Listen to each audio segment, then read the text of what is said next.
Alrighty. Alright, let me just if anyone is there, I'm just starting, let me know. I just want to configure the sound of my mic. I realized since I set up this new computer that I haven't had the actual stuff installed.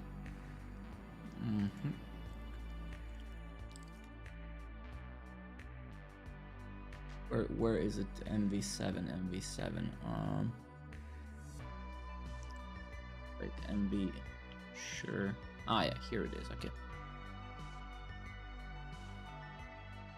Basically, want to configure this guy. So this is, I guess, the gain.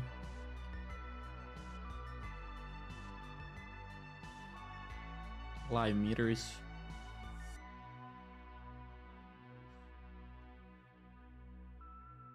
Natural, dark, bright. Give me 1 second. Actually, might gonna just test it myself on my phone.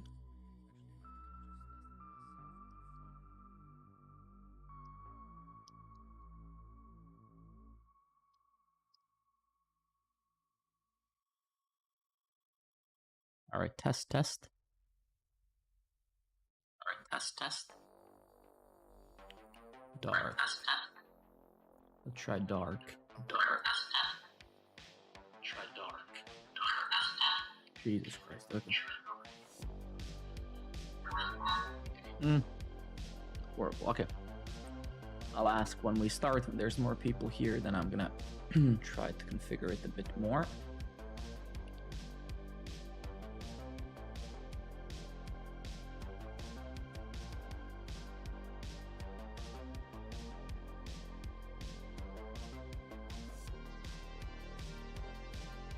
Alright, let me actually do one thingy here quickly.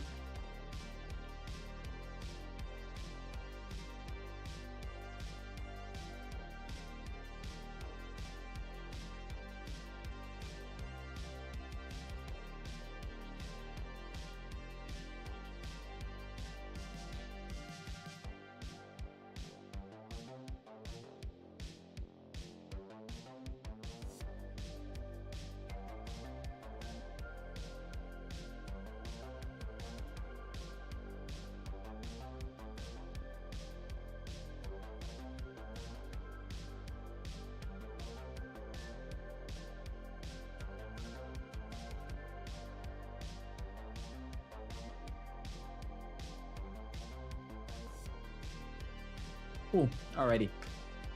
Let's slowly get started here. Let's make sure we have all it set up. We do. That's not what I wanted. Let's go to linear. Let's see what we've been doing last night.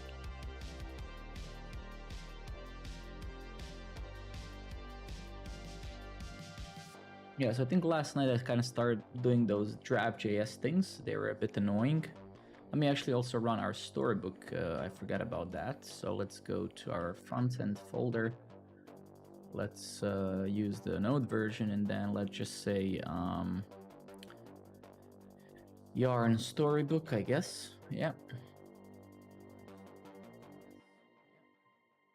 Let's stay, and let me actually take a look at one setting here in my NVIDIA broadcast. So I've turned off this room echo. Noise removal is strong. Wow. Default device microphone source. That's interesting. Okay.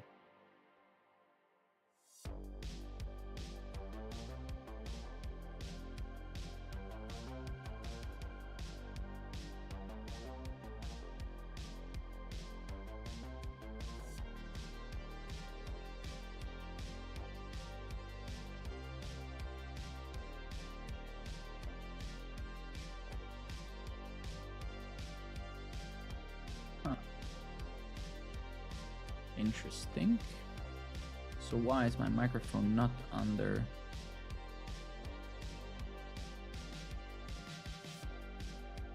Good evening, Steph. How are you doing, man? How's life? Good, man. Just help me for a second here. Right? I'm just setting up some stuff. I still haven't set up this whole new computer, right? So you can hear me now, right? Like this. Let's see. So tell me now what's better. So is this better what I'm doing now with a dark tone, or is this natural better? Let me see what's kind of has less bass and what's right. I don't wanna be fiddling with the equalizer manually. So is this better natural? So there's dark, natural, and bright. Let's go maybe to bright now. So this is probably gonna increase the highs. I hope that microphone is working. Yeah.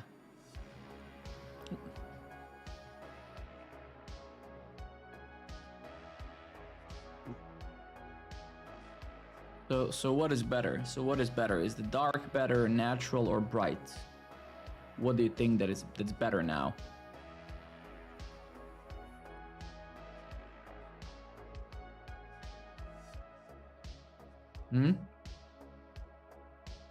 I guess I'm gonna leave it on dark because you haven't told me really anything. Let me try to hear it in my Twitch app here.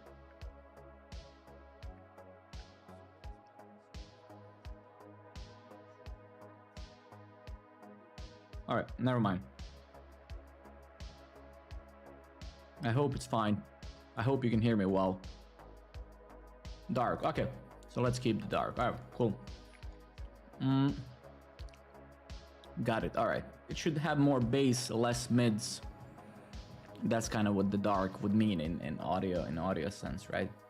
Kind of bright means higher highs, higher high frequencies, right?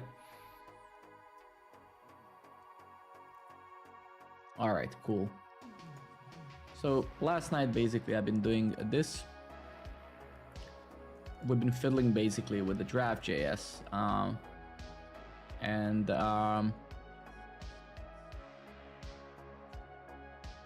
so what we've been trying to do. Hey, Heights and Balls, they all sound good. Okay, the thing is, right, I haven't really had the time because I mean I'm basically busy 24/7. I haven't had the time to play with Streamlabs and the audio settings, right? Awesome. I just want to make sure that it's as perfect as possible. I just want to set it up and then get done with it because there's also obviously in the Streamlabs or OBS you can kind of add a lot of different filters and dynamic filters and stuff. And I know I have pretty solid with audio stuff because I play guitar most of my life, so I know how to fiddle with those things and set up the good sound. It's just I haven't had the time, and this kind of software comes with my Shure microphone with Shure MV7, so this is kind of some presets, and then you can go into manual mode and then set up the lows and highs. But I would need to stay in the stream one day with some of you guys and just kind of configure it because I cannot monitor. I'm not monitoring the sound, so I don't know how it sounds, right? All right, well, but cool, not gonna talk about that. Thank you, guys. So basically last night I stayed basically almost alone in the stream, and I was trying to implement this link inside of the editor, but it keeps failing because of this composer decorator class, composite decorator. And I'm not sure if I will be doing this now in a stream because you guys are gonna get bored because I didn't get stuck, but it's kind of internal issue in Draft.js. So let me just spend 5 minutes with this, and if I don't solve it or move from the spot where I was, we're gonna do something else. And we are kind of doing it now we're doing it in Storybook because I don't want to be doing because now we're almost about to release soon, hopefully, the MVP. And now we're at the point where we just have to do the tasks missing for the actual Draft.js for the content editor itself. So I just moved isolated that editor into the Storybook, so we can just easily focus on it as if it was just literally the app itself, this editor itself. All right, so I don't know why this is failing. To be very frank with you, I have the actual empty state of the Draft.js, so that's accurate. There's nothing wrong with this. So let me try to get into the stack trace and see what actually happened. So we can see some sort of... Yeah, there is a delay, right? There's always a delay. I don't have any explicit delay set on the stream, but there's always a delay, right? Because think about it, this signal has to come from my computer, it has to be processed, it has to get into their servers, then it has to be processed and compressed and decompressed and stuff there, and then it has to be decompressed or decoded by your own computer. So there's even though we kind of take internet for granted, there's a lot of stuff happening since my voice and video comes from my computer to yours. So there's always going to be a slight delay, right? Especially with data like this. All right, so let's take a look at the stack trace of this. I really genuinely don't have an idea, absolutely no idea what's wrong right now, because it is basically an internal draft.js error. So it's not an error in my code, it's an error with the actual library, and it's a bit painful, and I don't mind solving those types of issues. It's just I don't think it's a content for the stream, because I can't solve like other things I solve within 5 minutes. This I can't. So let me actually try to refresh this again and just try to... So this is the stack trace, right? And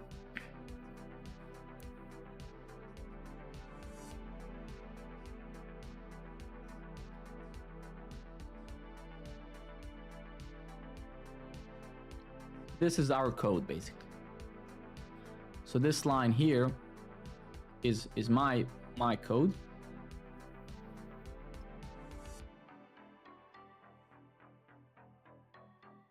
And again, no matter what, I don't think that's the problem, but let's actually even go to that line in my custom use form hook.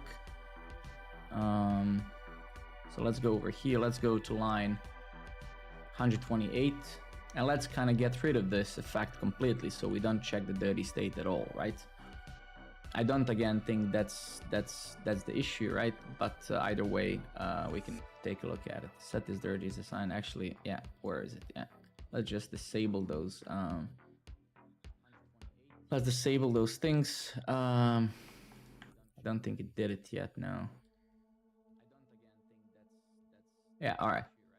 So let's take a look. I would really like to move from here, from this issue, because I really want to get this draft.js done as well. And this is kind of needed for the link. So let's see now where is it failing. Even though I did try to just use a good evening, Steven. How are you doing, my friend? So let's kind of see it. It's painful, right? Because again, it's not our code, and doing good to hear, man. I loved that 10 gigabit screenshot thing. That would be amazing, but also a bit useless maybe at home. I would think so.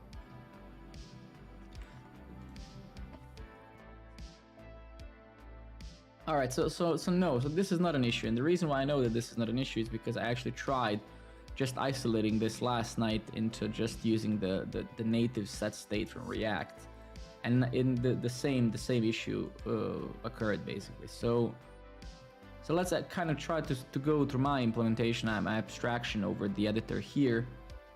Good evening, Namari. How are you doing, my friend? Yeah, I mean, I have you can actually see my rack right over there. It's like a mini rack, 4-unit rack. I have like a switch and a router and 4 Raspberry Pis in a cluster. Good, Namari. Just started streaming like 5-10 minutes ago, 17 minutes ago. And basically I did a lot of tasks last night in the stream, and now we're kind of narrowing down, getting to that MVP phase. So now I want to solve the draft.js issues, right? Our rich text editor issues, and now I'm not stuck with one, but last night pretty late in the stream I started doing it, and now I'm actually have more energy and stuff. So let's see if we can solve that. If not that one, we're gonna move to another one. It's fine.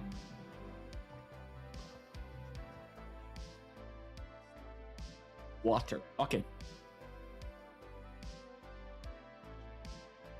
Can you get a name of my Twitch channel? Yes, I mean, I have 2 channels. Right now I'm streaming on my old YouTube channel, like a very old one. I can give you guys both of them, but I'm not gonna be using this one for this project. I'm gonna be using the programmer one. So that's my kind of old channel. You're gonna see like 10 years old videos there and stuff like that. But that's not what I want. I I will be actually streaming to this one instead. Let me give it to you guys. I'm just staring at the other screen over here, so my pleasure, Steph. That is the one. So the last one is gonna be the. So when this platform is released, obviously I'm gonna be the first author of articles and videos and stuff. And my plan to kind of get people to this platform, aside from the stream, is gonna be basically providing content for free. So I'm gonna be writing articles and videos and courses and stuff about pretty much anything. And then they're gonna be on this second link, and that first link is my old YouTube channel. I started like a very long ago. It has a lot of random stuff from assembly programming, C++, video games to JavaScript and stuff like that. So, right? How can you study C? C programming language has. I think I have the books here. Give me 1 second. Let me just see if they're here in my shelves. So I'm gonna show you. Give me 1 second.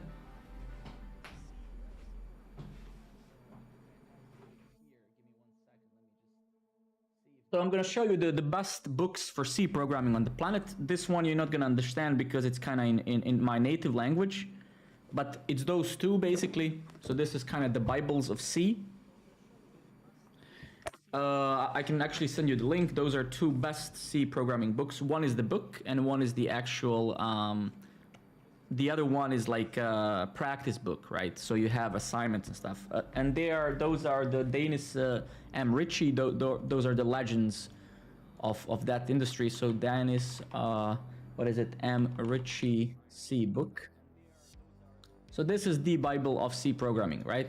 So you want basically what I just showed you are those two books, right? So those two that I'm just showing you here are, I mean, I carry those books literally now for almost a decade with me, no matter where I move. I bought them very long ago, and I kind of carry them with me because they're just they're very good programming books. So not C books, they're two very good programming books.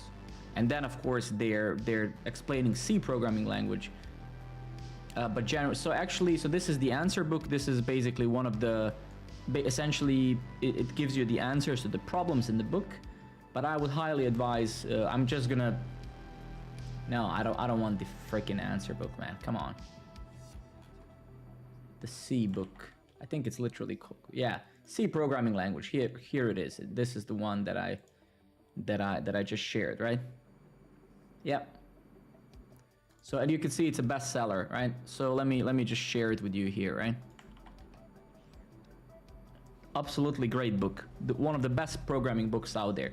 And why is it good, you might wonder? Because it's gonna kind of get you closer to the concepts of programming. For example, memory management, and obviously, yeah, it's C is a very simple language in a way when it comes to features. So it's also gonna it's very imperative, right? So it's also gonna teach you how to write plain code, right? It's really good, really good. Okay, let me shut up. That's the only C book you're ever gonna need, ever. So if you need a good C book, that's the one. That's the one. All right. So going back to our problem here that we have. So wait, what I was doing something, and now I forgot. Yeah, I don't remember, but I was trying to do something. So let's actually go and see. So this is the actual editor, and this is our implementation. This is all the props we're passing. It's spell check, plugins. So let me try to disable plugins just to see if we can find actually the potential issue of this infinite loop. Oh, here it is. Okay, so that's it. Huh. So strange, man. So there's something with our plugins that's messing up.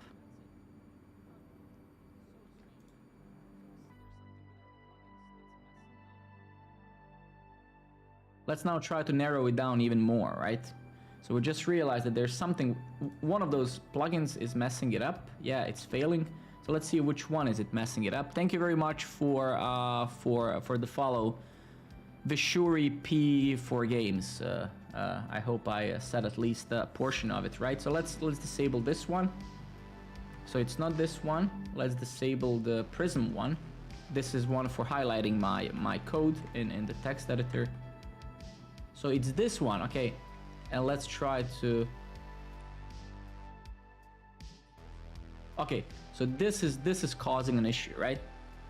So we can see that the Prism, the plugin for actually highlighting my code, is making our stuff fail. Yeah, we can see. And actually, if I now try to, you can see that syntax highlighting for actual our text there. Okay, fine. Let's see actually what I have. So create Prism plugin. This is the actual. Okay. So it does. I can see that this is kind of uglified code, but or compiled code to say, not really. So we can see that they created some decorators. They get the syntax. Okay, interesting. And then this is, let's see, what is this Prism thing? Prism.js. Okay. Let's actually see if there's which version we're using of this, and then maybe we can start narrowing down what the potential issue could be and how do we solve. Okay, so this was updated last time.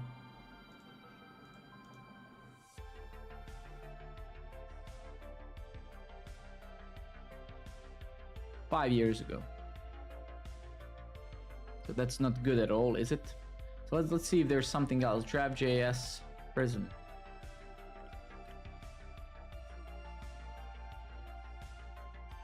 Let's see if this is the same one that I have. Yeah, I mean, the problem is, it's not a problem that it's old. The problem, I guess, is that it's not maintained at all. So for example, if they simply had nothing to do past 5 years, for example, Express.js, if we for example mention Express up until recently hasn't been updated in years. And then when I read the good evening, my best man, I love you, man. So Express.js hasn't been updated, you know, in years. And then when I read when I listened to the interview with the original creators, they said, well, no, it's not that we're not maintaining it. We're simply we don't have any ideas what to do, what to add. But I think in the context of, for example, this clearly just isn't maintained anymore, or whichever one it was, like 6 years ago, right? So there's high probability that something's not gonna work. Not because of this, but relative to the changes that Facebook did to Draft.js, right? API and stuff. Okay, this one whatsoever, I don't think this is the same one. No, it is. Is it the same one? Draft.js. Let's go to our package.json. Draft.js Prism plugin. Okay, so no, it's not the same one, right? So this is slightly different. But actually, let's see, when was this updated? No, still bad, right? Still pretty bad, right?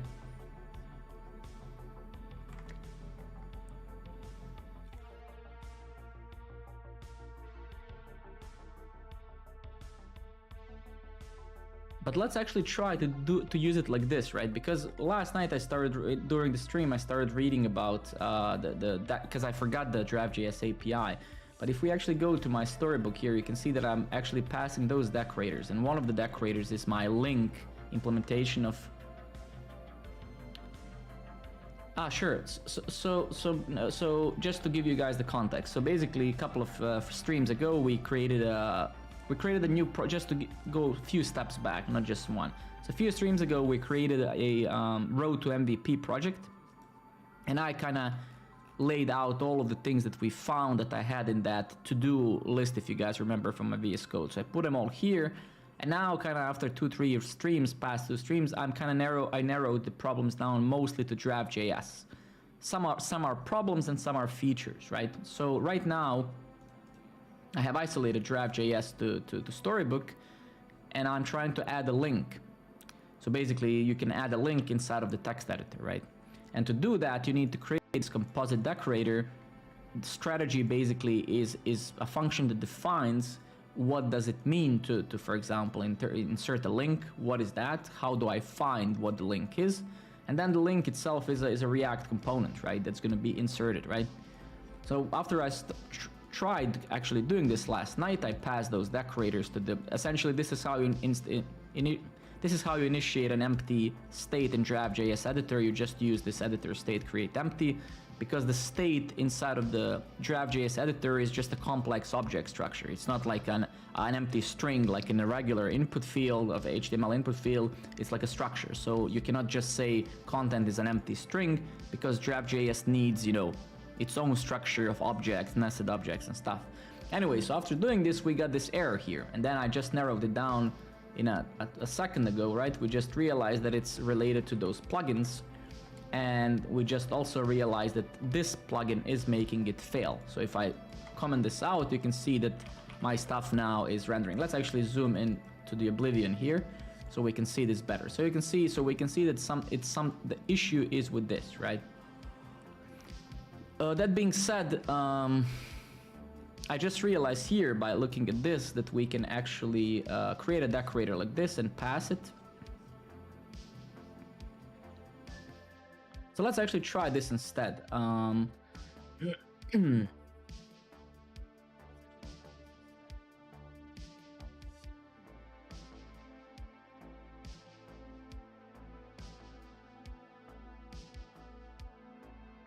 Yeah, I don't think we need this. I think the API that we're using now. So let's try to kind of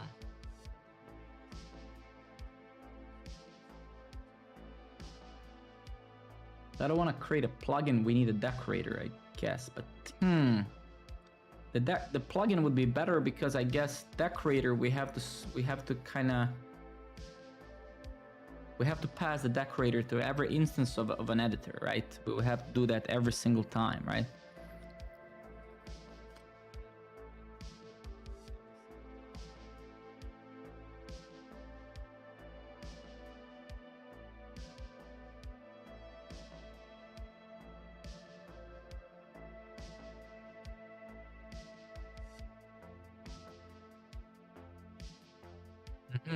Okay.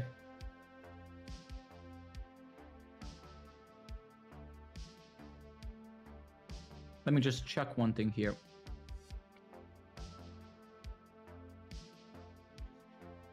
So how do we create this plugin, for example? Because maybe I want to pass an actual plugin.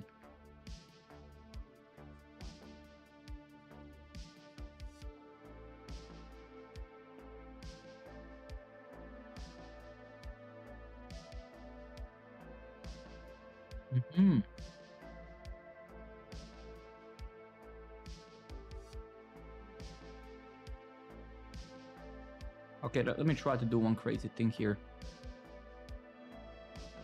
Let's make a new package. I mean,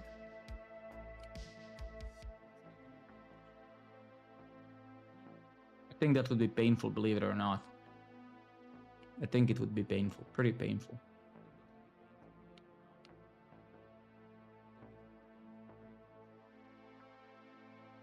I can actually see that this fella here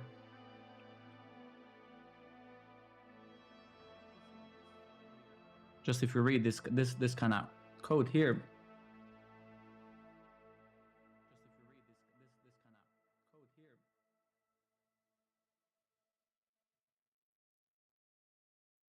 let me try one thing.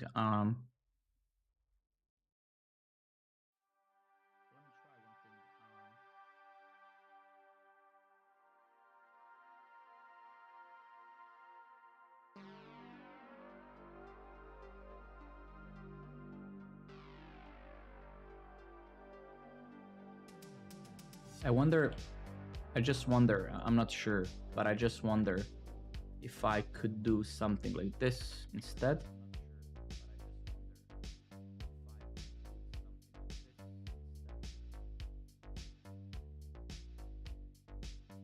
Interesting, okay.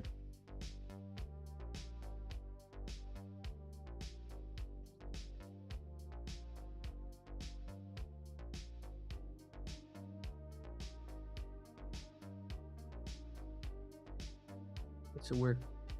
Nah, never mind. Well, okay, I think I know the way forward. Okay, let's screw it. So let's just go without Prism for now, because that's less relevant for now. So let's just go like this. This should render now. Yeah. So that's fine, I think. So let's just go like this for now. Yeah. So now if I go to the actual story that we're doing, so this one, let's just move it to progress. I actually found this little piece of code that we're gonna kind of try to follow. That's what I started following last night. And this is literally all of the stuff you have to do to just implement a link inside of the actual editor. So pretty crazy stuff, right?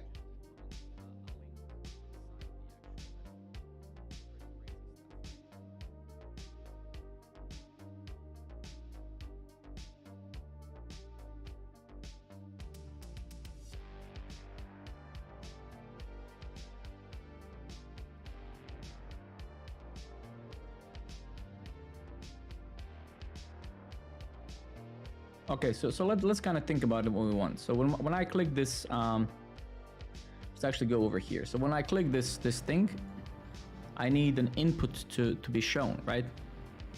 So when I click this icon, I need an input to be shown, in which you're gonna paste the link, and then you're gonna confirm that link, right? Then we have to validate the link and stuff. So let's kind of see where do we do that. So if I actually go to my toolbar here, where is the toolbar? Over here, right? So we actually have a state here in the toolbar, which is good. And then we can essentially, yeah, we can work with it here, right? I guess, right? Yeah, for sure. Let's see, toolbar. Then where's our link? Or how did we call it? External. Link external, yeah. So here, and then this is where we're kind of rendering the block types, right?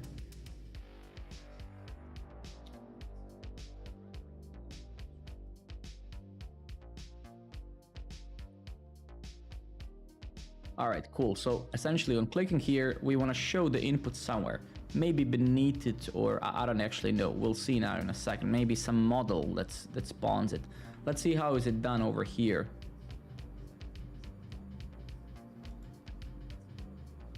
So this is prompt for link. Oh, okay, essentially, yeah, sure. That kind of, yeah, okay. And then, oops, let me just kind of go to that place. Prompt for link, it's over here. Remove link, and then I believe this is the, yeah, okay, sure. So essentially, and this is kind of the variable that where this is pretty horrible code, but it's fine, right? Okay.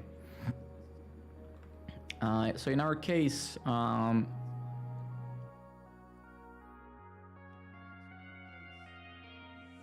I guess we have to do it here. So first we have to check this style. So let me come over here and print this style.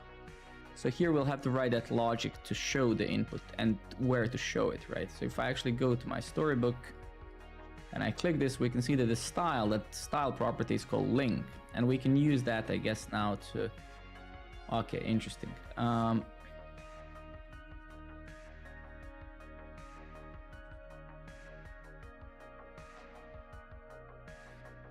Yeah. So when I click here, okay, never mind. I think I have a better idea actually. So we're gonna set some state, and then if that state is true, we're gonna show the input somewhere. Let's see, where do we want to show the input, right?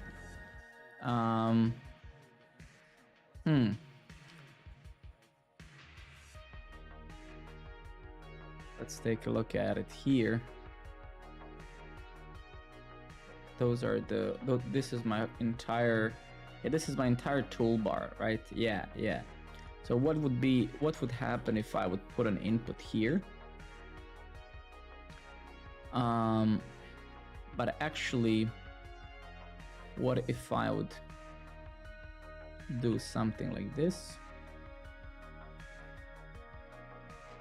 And then do this, and then put the actual input over here. Yeah. So maybe let's start there. Let's not go crazy. So let's start here. So I'm gonna have some component here. Let's just wrap it with some divs, and then we're gonna turn that into something later. We're gonna have some button. You know, insert link or whatever. Actually, let's you know what? Let's just import our own button from our core library that we built. This one, right? I don't think that we actually did do that successfully. Now we did. So let's imagine we have that. Let's import our core input. I believe I should have built something like called input or something. Let's go to our, let me actually check my core library. So core inputs, input, okay.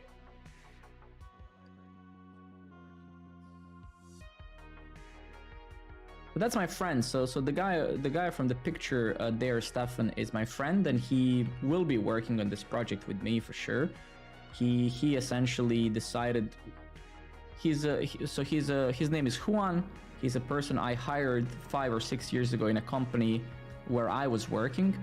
I hired him for my own position, and then I moved to another team. Then we became friends. He now works at a company called Pleo. Pleo is a company, it's like a banking, it's a fintech company. He will be definitely working on this project for sure. It's just now he's busy and stuff, and he's also gonna have a baby soon and stuff. So definitely eventually he's gonna, the idea was that exactly, but I'm just, this is also some, this is all project also is something I kinda I'm the,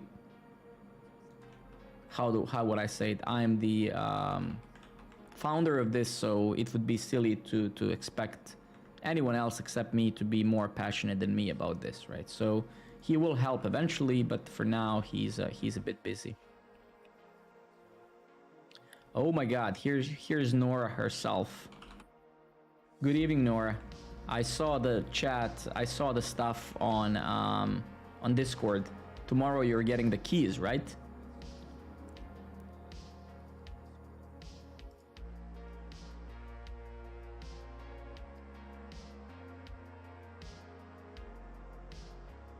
All right, let's see why is this not kind of, what the hell, super strange.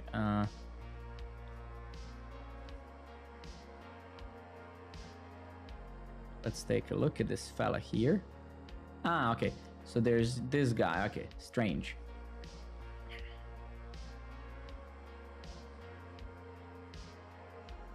Well, actually, I think I have to do it a bit contrary here, because I don't think I can override my input there. Oops. Ah, okay. So you're getting the guy that tomorrow you're signing the con. You gotta send us some pics when that, it looks like a beautiful place. Seriously.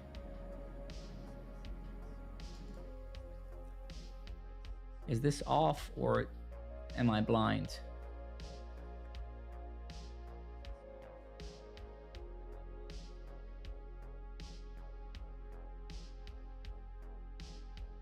I don't think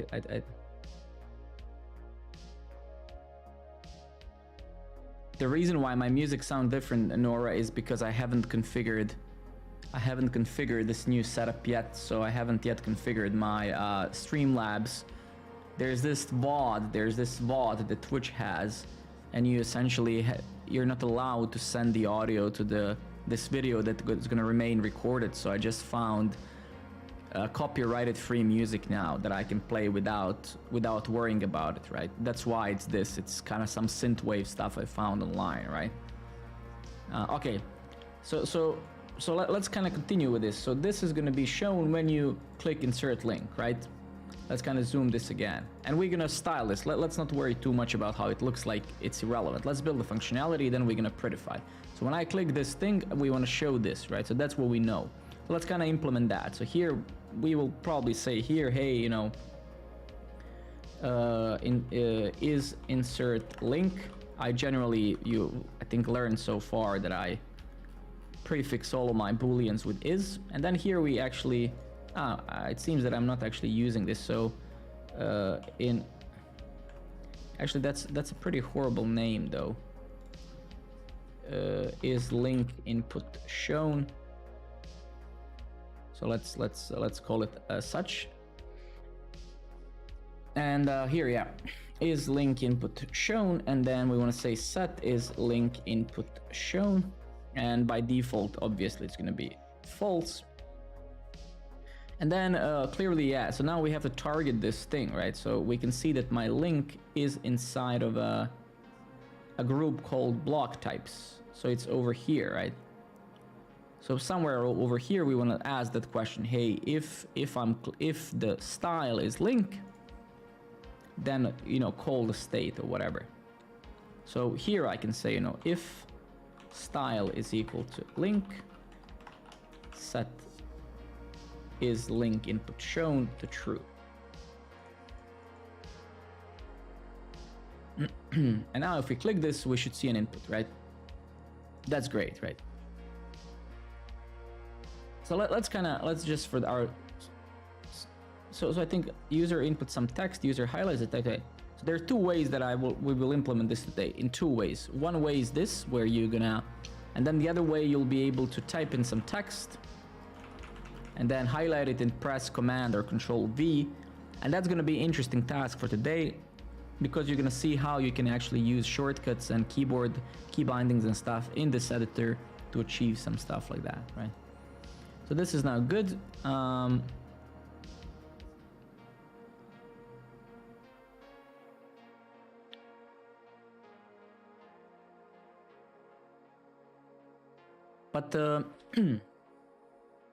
But I want a few other things, right? So for example, I don't want you to be able to click, I don't want you to be able to spawn this or even click this button if there's no selection.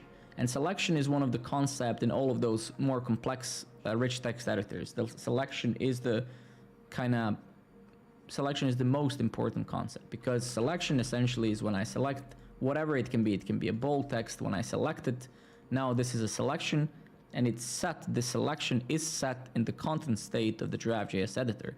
So basically what I want to say, hey, if user has some text and then they have selected it, then I want to enable this link to be shown.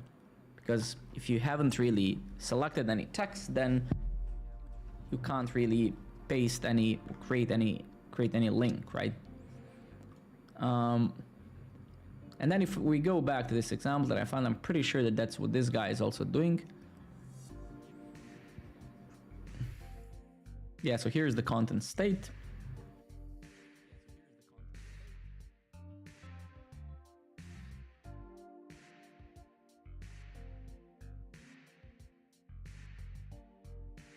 But that's not what I want. Confirm link, okay.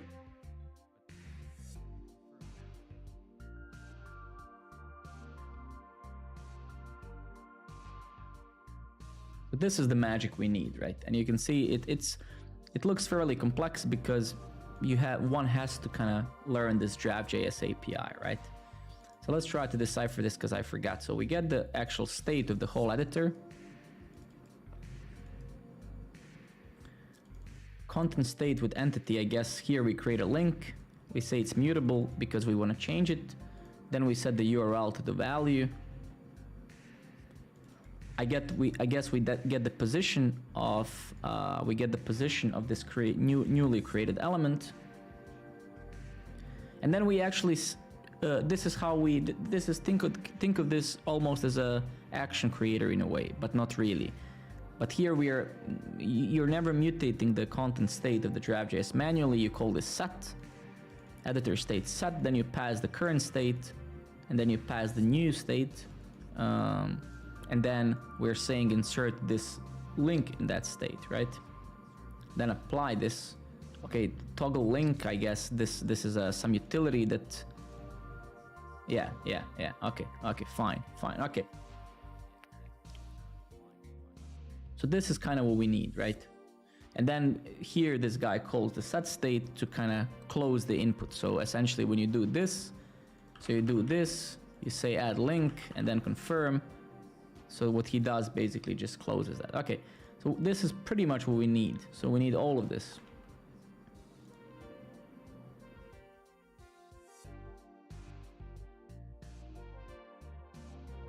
And then essentially here we'll also need like add or something. So let's have an on-click handler here, and we're gonna say handle insert link, And let's create that handler somewhere above here. So let's just say const handle insert link.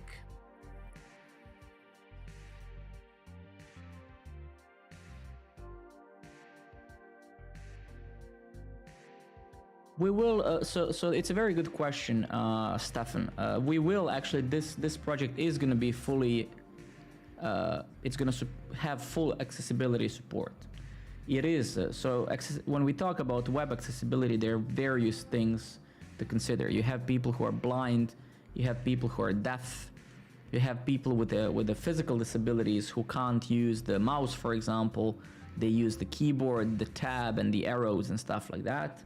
So this is in a very general term, in a very high level term, this is what accessibility is about, right? Like, for example, you should be able to navigate your page with a tab or arrows ideally as well. There is a whole accessibility spec written by V3 committee, and it kind of describes the ideal.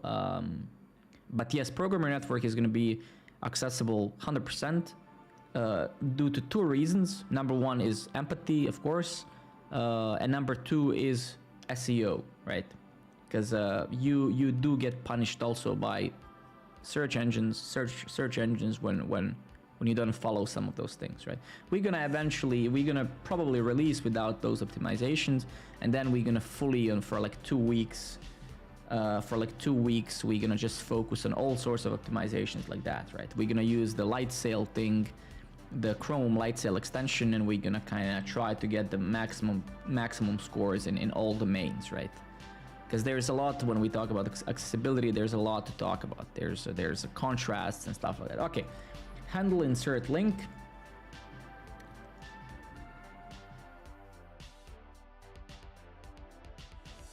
So what do we want to do here? Let's kind of write some meta code, right? So, oops, let's just write some guidelines. So we want to grab the actual URL from the input, right? Easy, we're gonna have that already. But then we wanna, let's say 1.1. We have to ensure that the value is the valid URL. So we have to validate the URL, probably find some package for that, right? Because if it's valid, yeah, so if valid, insert, otherwise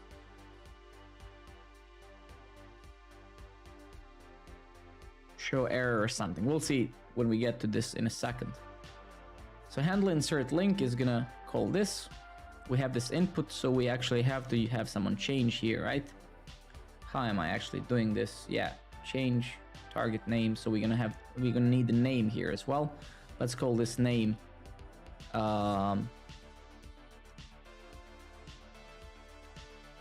link, and then on change, let's handle insert link. No, let's actually call that one like that. Let's call this one handle confirm link. Then let's create another one, another handler here, handle confirm link. That's great. Now let's create another state variable here. Where do we have this one? So over here, let's make a new line. Let's call it URL. No, let's call it editor link. Just set editor link. And then if we go a bit, actually,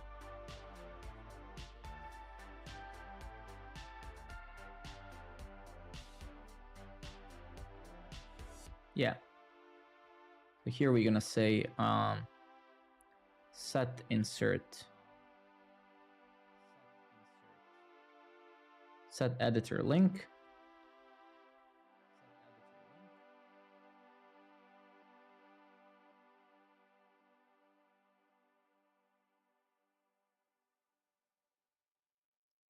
Let me just see. I don't actually quite remember. So if we go to our amazing storybook, and if we do this, so we can see kind of that our handler works, right? Of course, we'll have to ensure that this is indeed a valid URL. JavaScript has this native URL class, and let's see what happens if we pass it wrong things. Okay. Good. Let's try to pass subdomain, subdomain. Good. Whatever.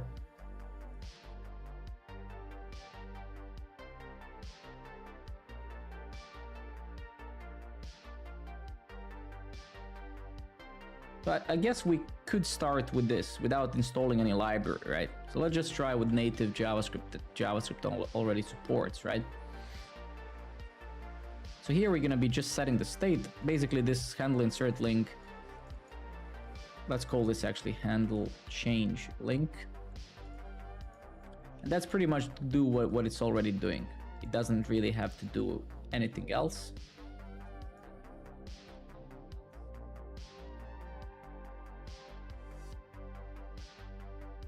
And let's, what am I actually, yeah.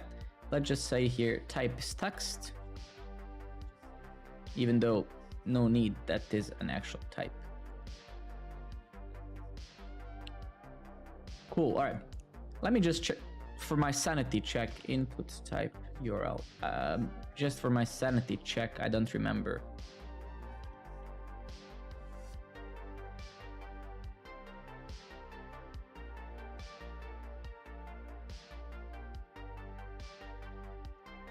I think we can kind of almost rely on this, right? Even though we're not having a form here, like a plain form, but we technically could, and then kind of depend on the native. Where was it? We're gonna find it. I'm gonna know when I see it. Let's just check the support of this. So it's supported, nice. Yeah, so we could kind of depend on this and then use this validity thing, but let's not for now. I don't have the time for that now. So we're gonna do it our own way. And then at this point, if you want to confirm, we'll essentially have to do const is valid URL, and then we're gonna say new URL, and then we're gonna take the actual editor link. Then we're gonna say if is valid URL. Let's just return for a second. Let's create another state variable here.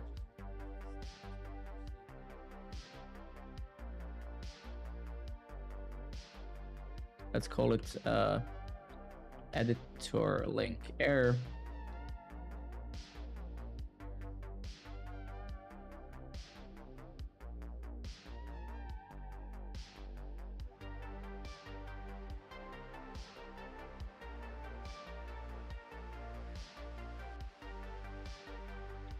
We can either set the message here and then use that message, or just set it to true and then I think I'm gonna do that, right?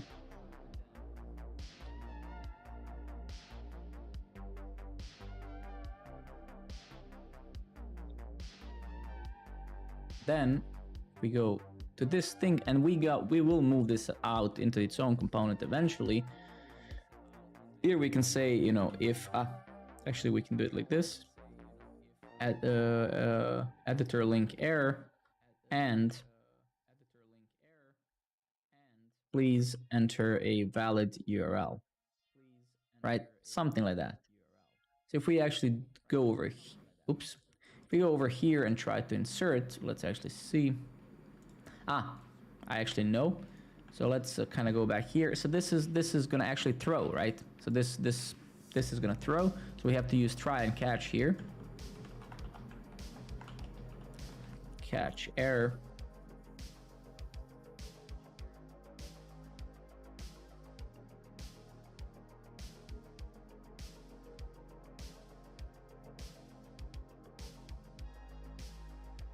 We then don't actually even then need to do this, right?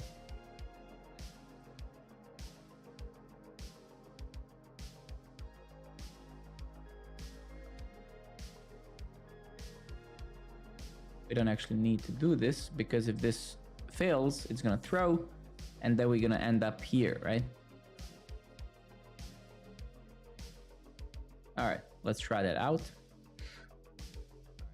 Let's zoom like hell. Try this, insert, please enter a valid URL, right? Great, okay. Let's let's just make sure they're in the new line. Where is that little thing that we're just building here, right?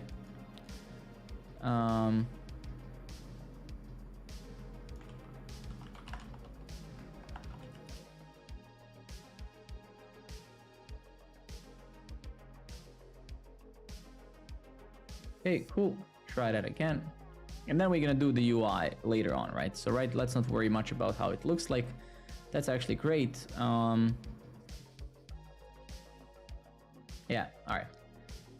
So that kind of works. And then obviously if we would go back, if you would start typing again, we want to reset this URL, this error, obviously, right? So, so if we actually go back here, handle confirm link. So here we can say, you know, if editor link error, if there's an error, if it's editor link error, just set it back to null. So when you start typing in that input, we're not showing that error anymore until you click again, right? So if I do this and say insert, once I start changing this again, this should disappear, right? Because until you submit again, right? So that's what we just did. Okay, cool. That's not good as well. So we get the error, we can insert, we're now validating some stuff. This isn't obviously the ideal class to validate the link, and we're gonna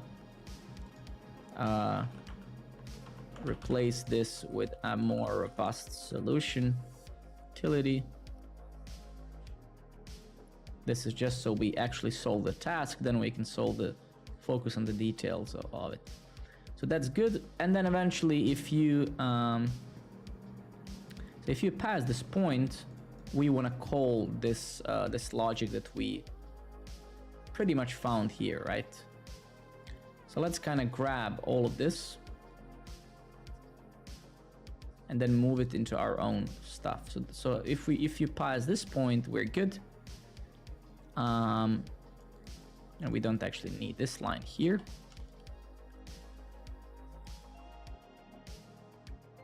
We don't have the state like this here.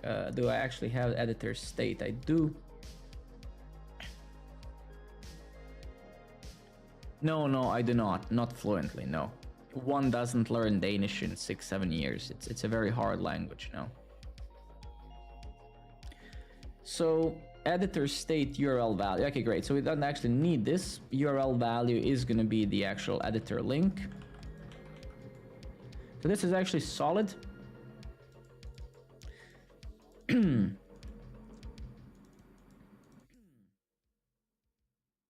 Okay, I hate this mutation here. Actually pretty much hate it. So let's kind of next editor state. Yeah, next editor state get selection.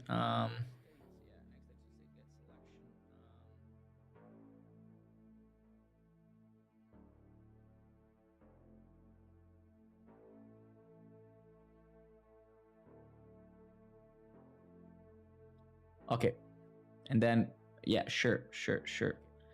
And then over here,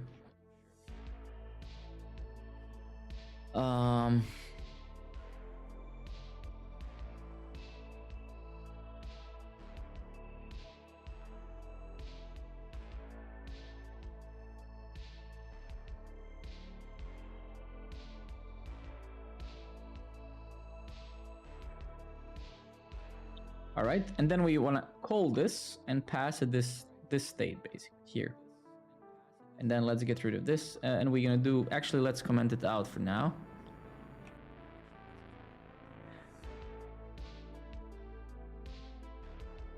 Let me just try. Let's see if we're gonna fail and stuff. So type in some text, do this.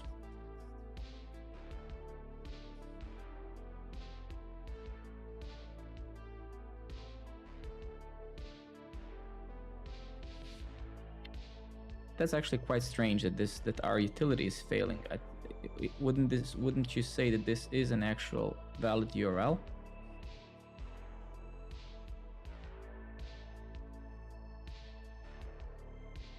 Let's check our implementation. Where is it?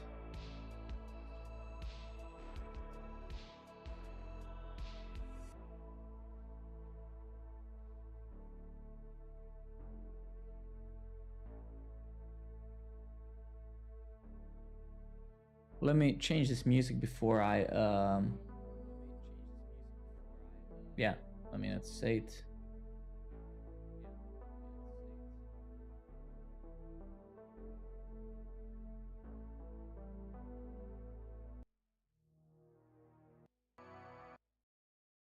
Wow, okay, this is even worse. Amazing.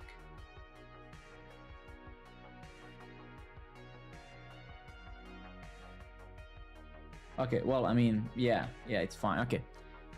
So going back to this, right? Let's see. Yeah, let's see what the error is actually. Yeah. So we are getting some error, and we should see it now. Invalid URL. Okay, now it is invalid, but let's see what happens when it is valid, because they should be valid. No?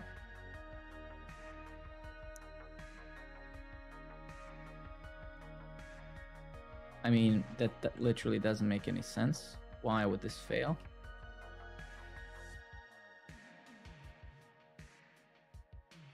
Ah, I know. My bad. It's just the interface I forgot of my own creation.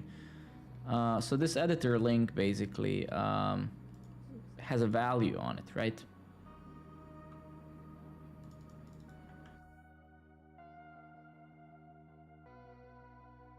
I believe so. I think so, at least, if I remember well. And I believe that I do remember well. So let's go here. Let's try to edit. Let's select some stuff. Let's say... And, interesting.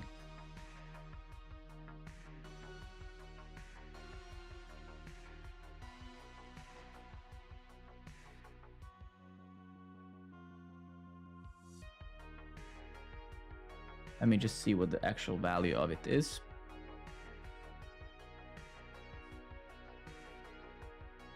Link. Oh my god. Yeah, of course. Huh. So what actually, yeah, no. I know how I'm gonna solve it better. So over here, let's just say link. Do it like this, and that should be fine. Okay, cool. Go back here again, enter invalid one, should fail.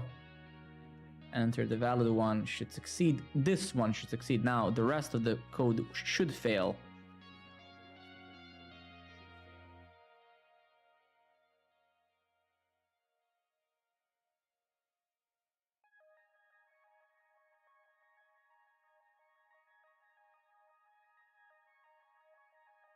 Okay, it doesn't. So that's actually good, I guess. Let's do we actually get to this point in code? Let's see.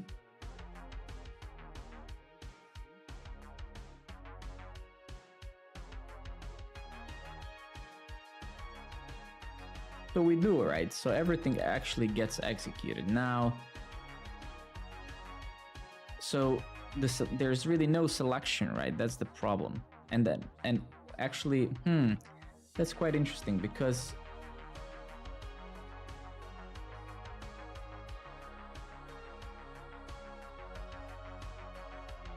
let me actually try one thing here. So let's turn this into an object. Wait a minute. So right click, store object as a global variable. Why is it, usually it's like temp1. Why is it not doing it now? Let me see. Store. Yeah, it doesn't actually want to store it, does it?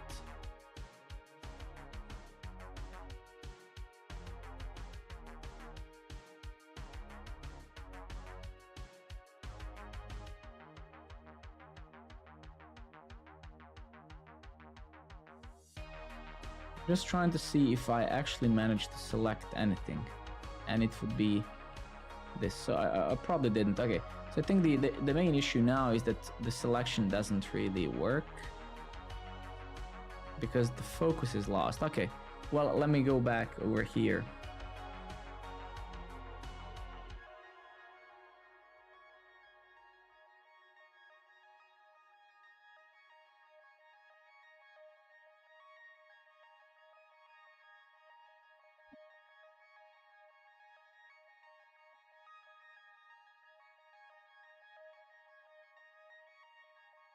I guess I'm missing this portion as well. Let's take a look.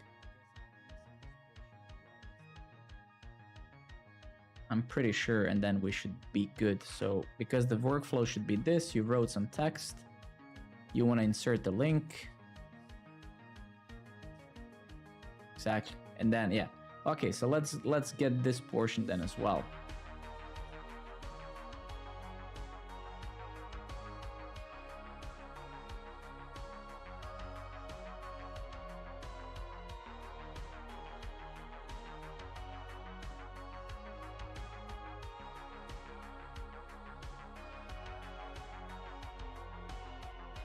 Okay, I think I know.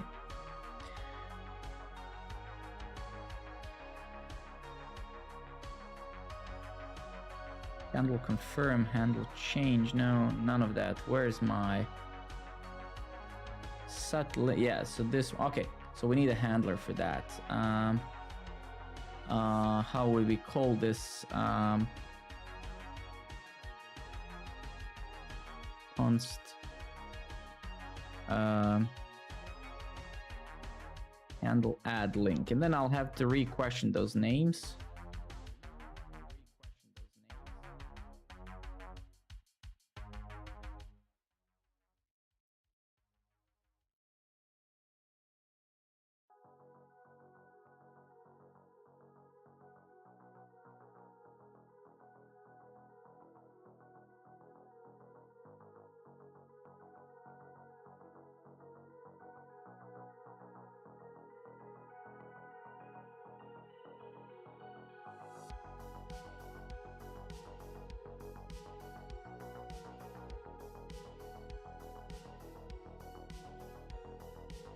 Okay.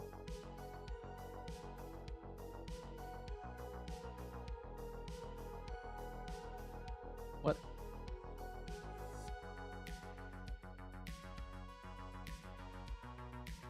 Yeah, fine. That's good. That's good. So we don't actually need that. We do have the editor state.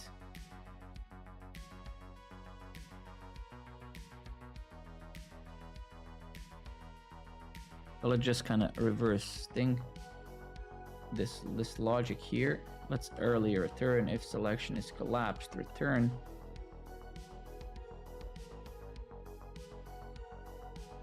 Okay. So get the current state. Start key. Start offset.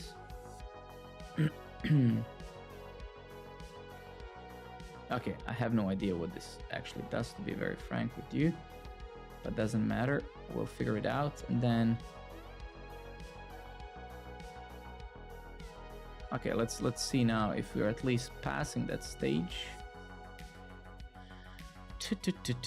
Okay, so let's get over here. Let's try to add a link.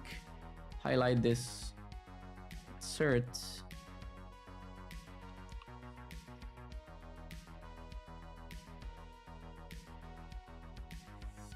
Yeah, okay, so maybe we are getting there. Let's see.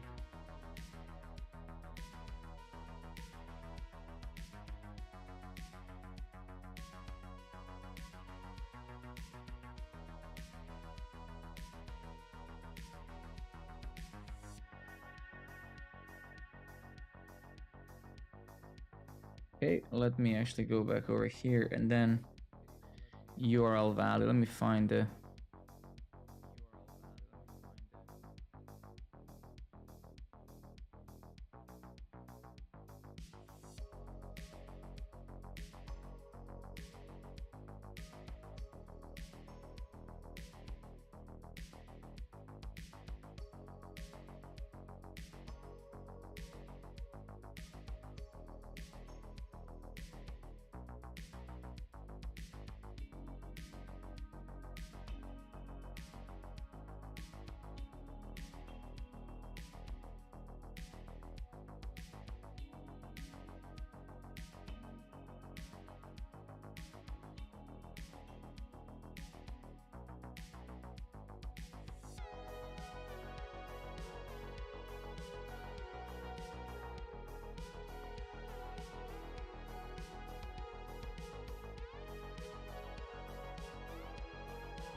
So, yeah. Yeah.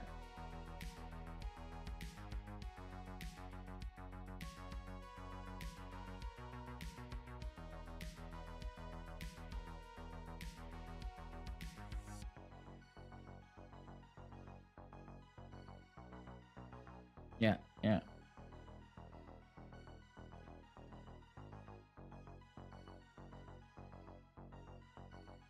The question is though,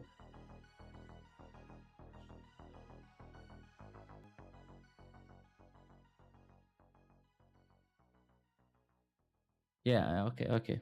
Yeah, that kind of doesn't make sense, yeah.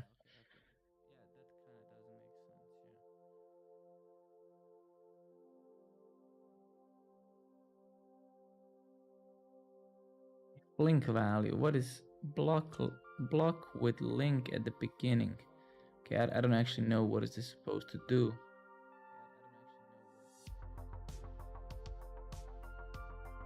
Oh. Huh, interesting, okay. Yeah. Then we have confirm.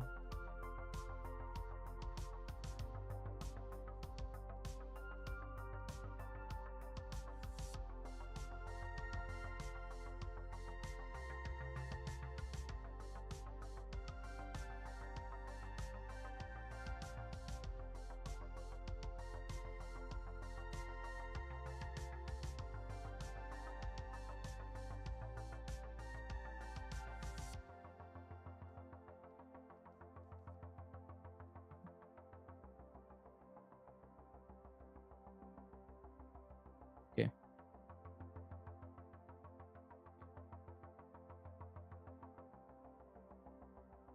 So let's take a look.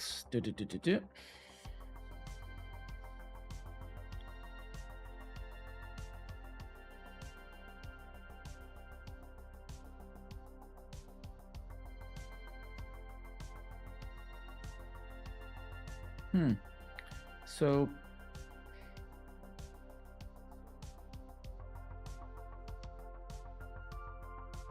there's no, so let's actually, let me just test some of those assumptions. No selection. Actually, I don't think it means that at all.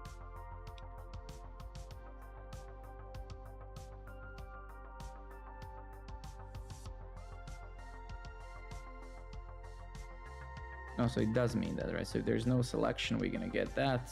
That's good. So if there's no selection, return, do nothing indeed. And actually, I think furthermore, what I want to do is, how could I make this so we don't, I want this to be grayed out if you actually don't have a selection. So,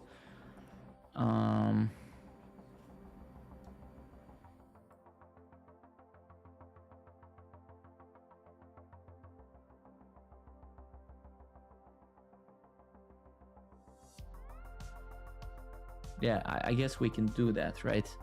I guess we could do that. Let's actually kind of finish this first. So handle adding. Good evening, Complas man. How are you doing? I was wondering where you were. What are you busy with? Good, man. I mean, we're all learning every day, aren't we? What are you busy with, man? How is everything?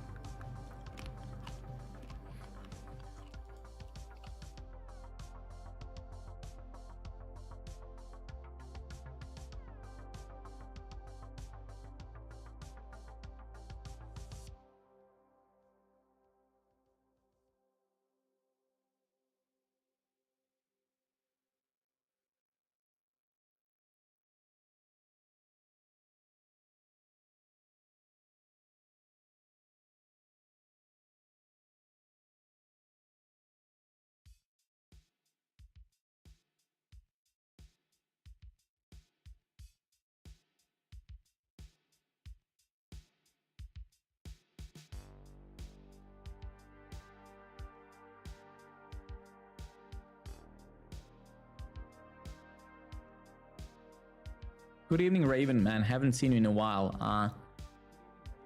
Complex, just go and hack, man. Thank you so much for coming by. I was like, where's my most hardcore follower. If you need any help with that, man, just let me know now if you need inspiration or ideas.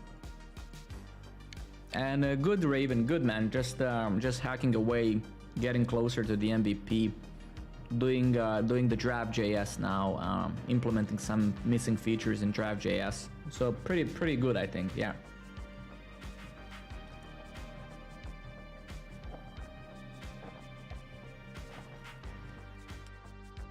And I actually don't know what this does, so we'll have to do. What is this doing? All right.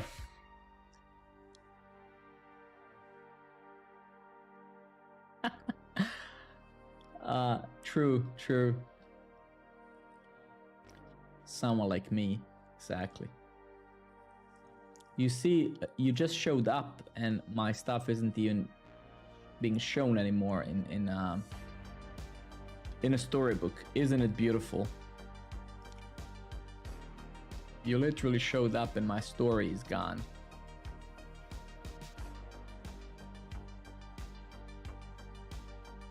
Oh, we have an error. Okay.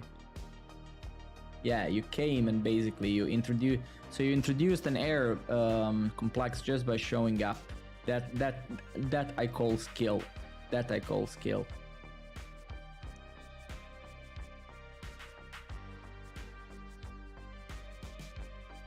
He literally showed up on my stream and things broke. What a talent, what a talent.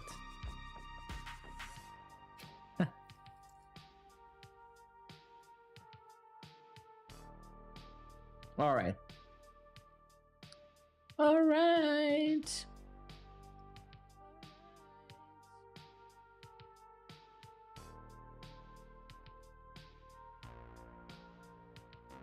He doesn't want to store it as a variable. Jesus Christ, okay.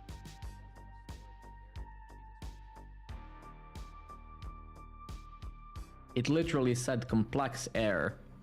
That's what it said, man. That's what can I do?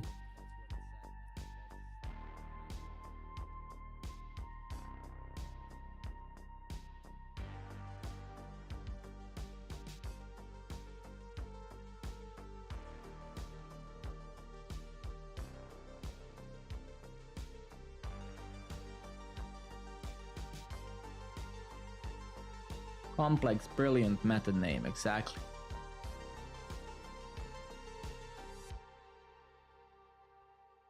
What the hell is this?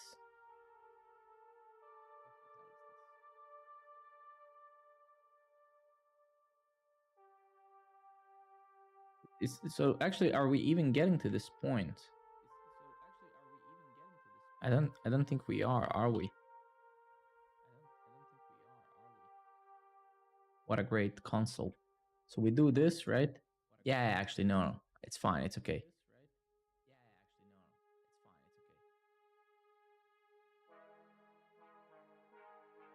But that's quite a strange thing, isn't it? Good evening, Type Error Dev. What a great, what a great nickname. How are you doing? How is good to? I can see you're here for the first time. Good to see you, man. Good to see you. I am basically dealing with Draft.js, and yeah, just trying to kind of make some things work here.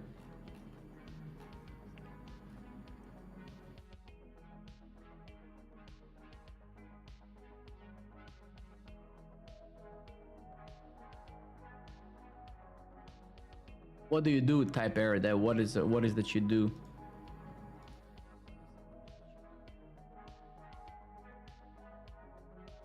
I do have my own stream opened and the audio wasn't muted.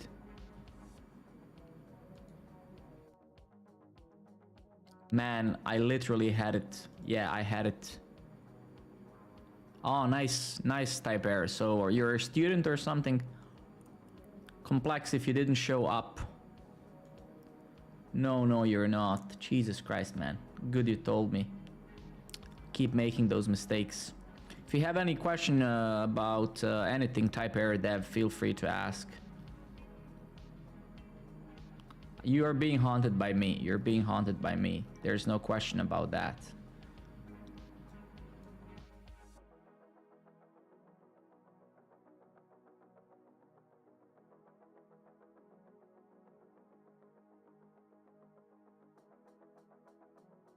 Okay, confirm. All right, let's go back to our thing here. Let's go to handle confirm link. Let's see what we're doing actually here. So we are actually calling on an editor state change. That's good. And then we're setting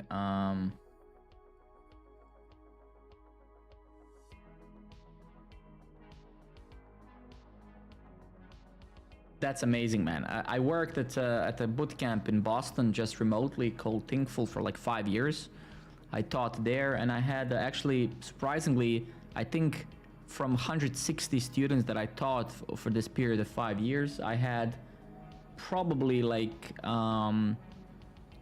maybe 5 to 10 soldiers, either ex-military soldiers or I even had a veteran, actually, 2 of them, from one from Texas, I believe, another one from, I don't remember actually.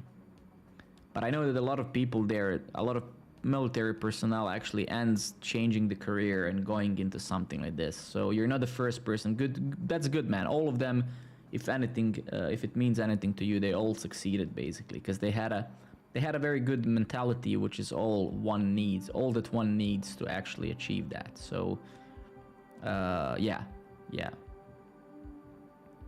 Actually, believe it or not, man, I was, most of them actually, like a big number of students kind of failed the program because many of them kind of didn't realize that.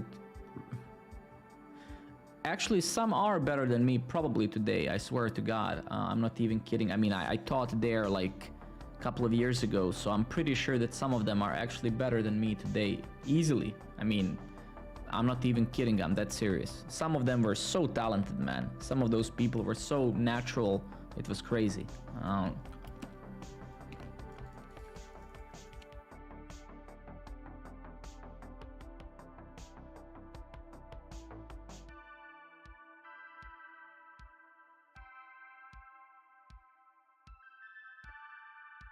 I swear to God, man, like I have some of my students on LinkedIn and some of them are working like really good at really awesome companies and stuff like that. So it's not impossible for sure to overcome the mentor. Definitely not impossible. Definitely.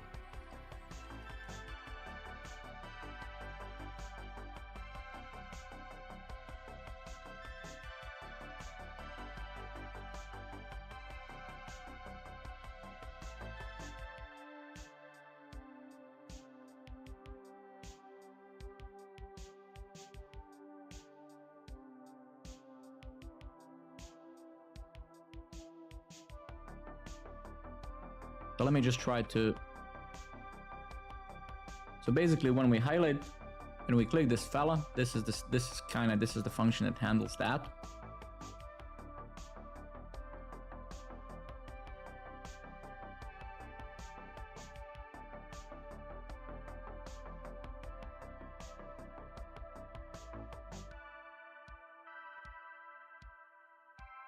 The only thing that I don't actually know what it does, and we need to check the APIs. What is this doing, right?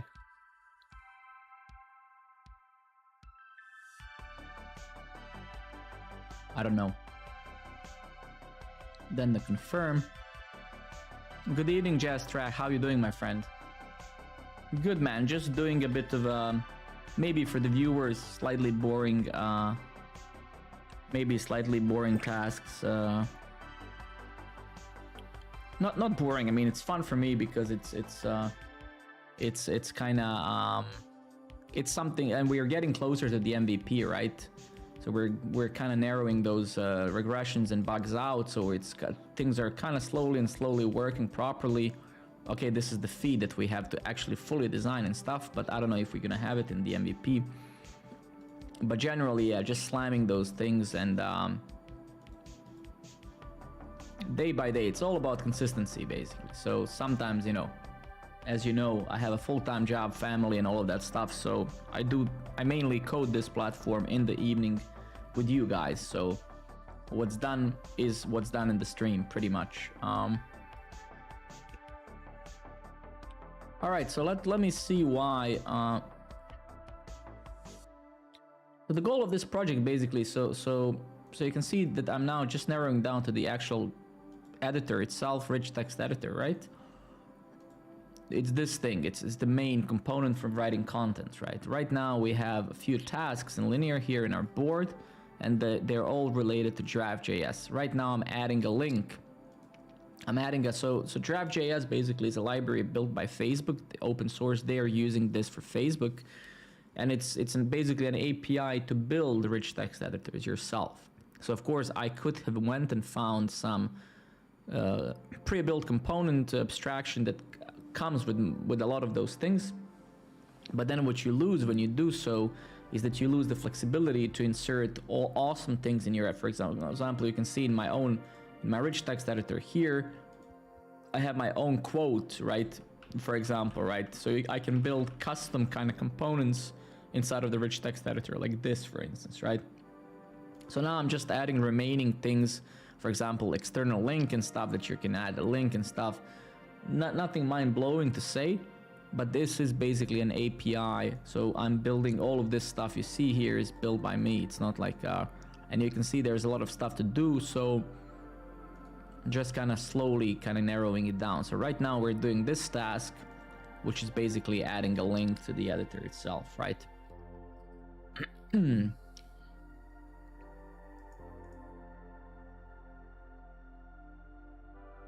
And the thing is, actually, we go to our, if you go here, let's actually see,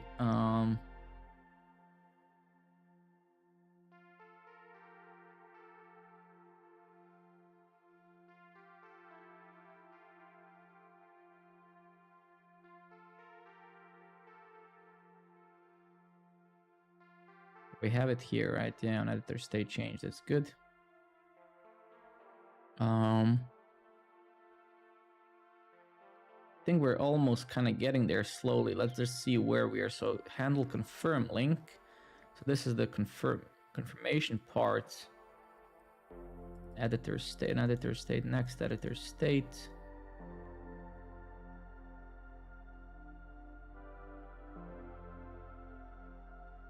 Oh, no, it's fine, it's okay, it's fine.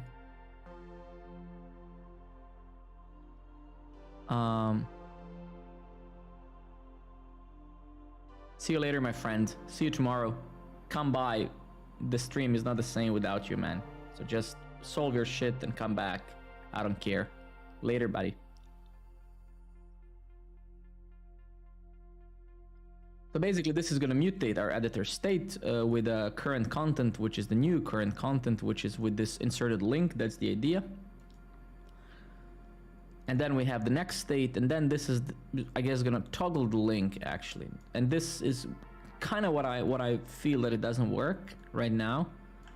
And it could be due to this selection, but I'm not quite sure because it's not highlighting my stuff, right?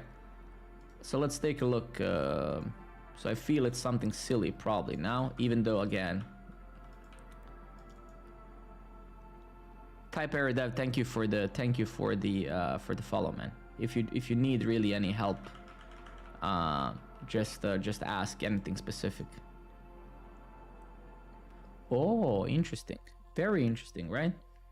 I mean, that's good. I'm super happy I got this, right?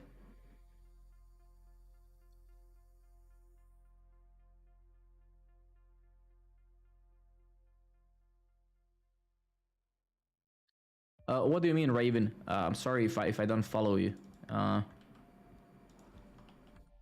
Let me just debug this because it seems this is kind of the where we potentially could be having an issue here, which should be great. Should be great.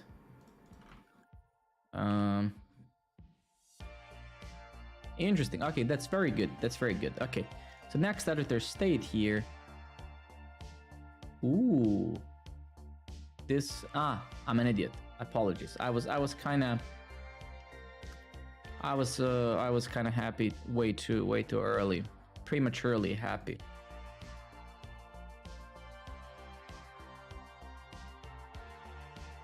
So we actually do get the selection, right? Can I actually turn this? Can I store it? Okay, temp1.get What can I get? Let's see. Temp 1.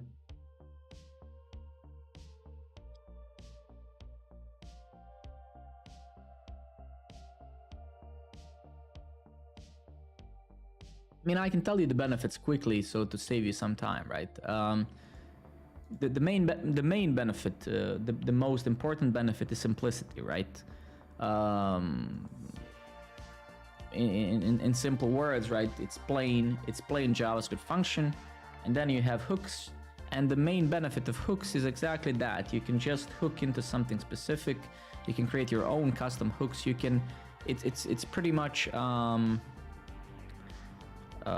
It's less boilerplate, it's simpler, and you are writing pure functions most of the time, unless there's some side effects, right? You don't have to worry about the lifecycle methods in the same way as before. There's no inheritance, there's no this keyword, right? Many people, especially more junior people, and especially in JavaScript language, oftentimes kind of fail to understand how this works, because this in JavaScript doesn't work the same that it works, say, in C++ or C#, right? So the benefit is, if you would aggregate all the details, would be simplicity, right? And less space for error. One downside, in my humble opinion, with hooks is testing, because it was way easier to write tests with classes, because you could kind of reference back to the context of some object or whatever. Now you can't, because it's a function.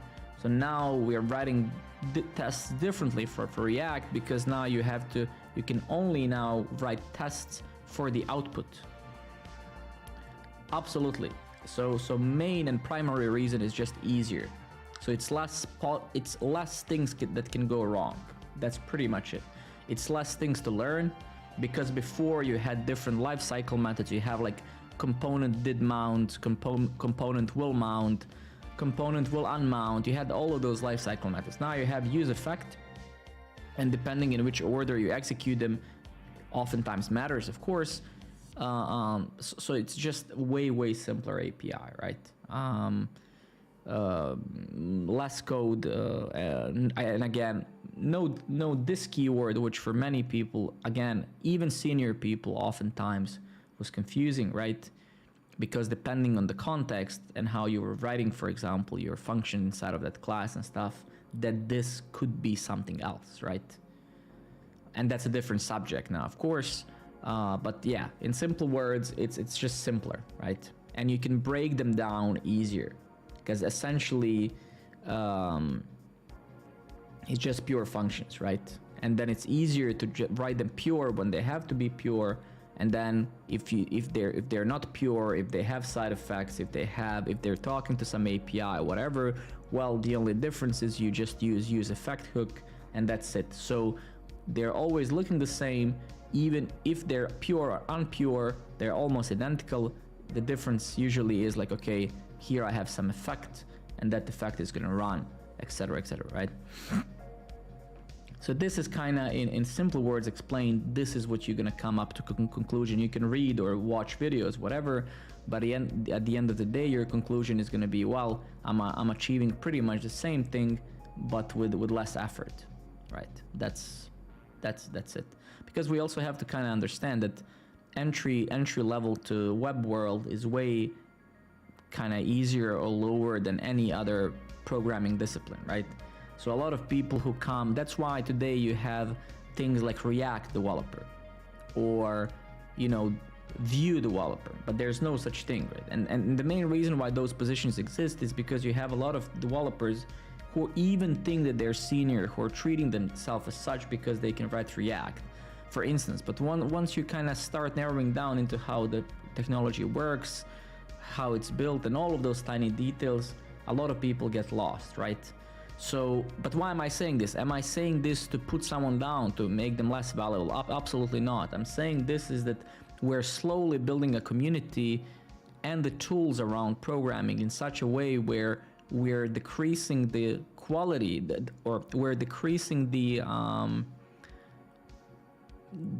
overall quality of a developer because we're creating more abstractions. So for example, React, you can learn a few steps, do this, do that, pass this here, do this, and you can make a website.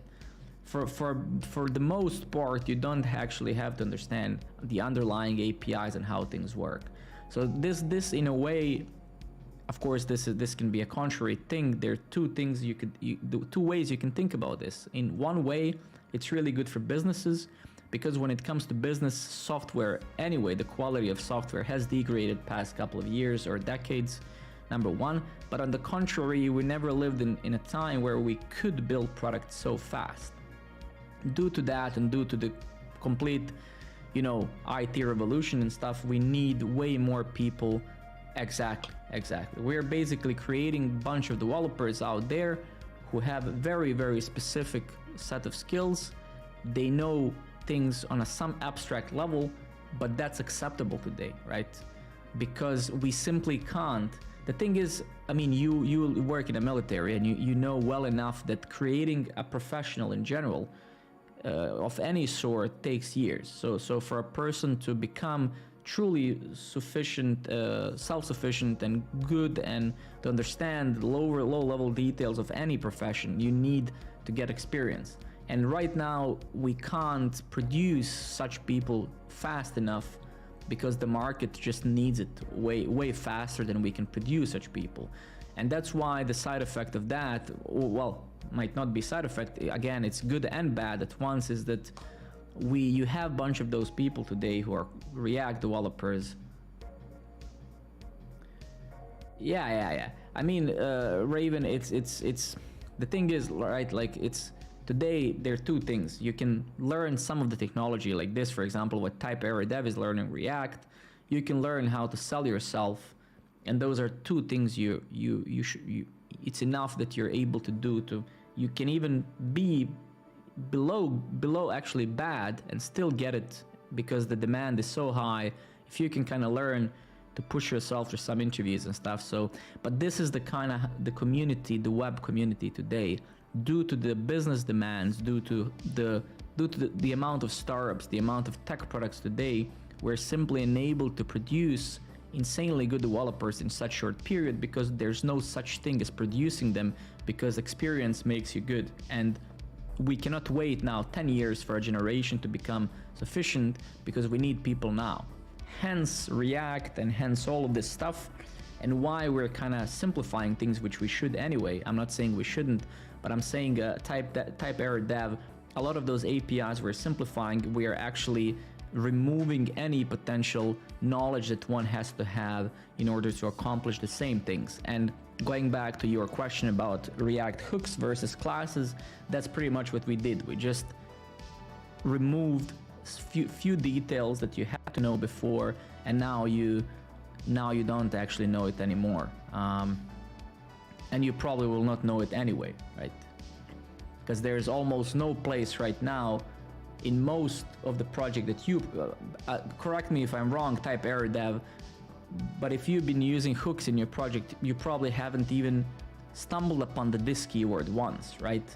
Not to mention prototypal inheritance and closures and a bunch of the concepts that, when used, compose all of the modern tools that we use today. But we have built those tools in such a clever way lately that you don't have to deal with that anymore ever, right?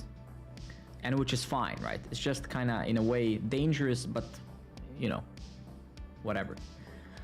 Whew, okay.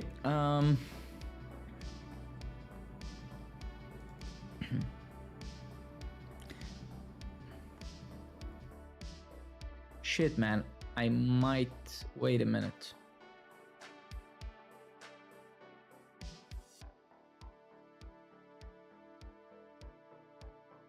Then you've been kind of well, I mean, a very good exercise for you, man, now would be redoing that project with hooks, right? That would be, for example, if you would ask me, hey, what do you think I should do? That would be a perfect kind of way for you to understand one or the other, understand the benefits and stuff like that, right? I can tell you that you're gonna achieve the same results pretty much with both, right? It's just how you're gonna get to that point is like you can dig a hole with your hands or with a shovel, right? So you know that the result with one is gonna the outcome is gonna be the same, but how you're gonna get there is gonna be, you know, it's gonna be very different.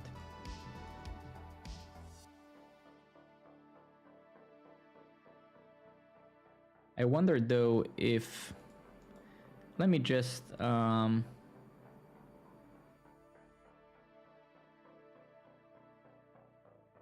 there's something. Yeah, that's a great plan. That's a great plan indeed. 100%. There's nothing better you can do for yourself. Trust me.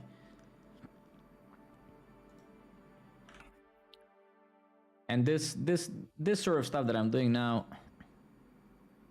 Nice, nice, very nice. Well, I mean, come around. I'm streaming pretty much every night. Come around and ask anything.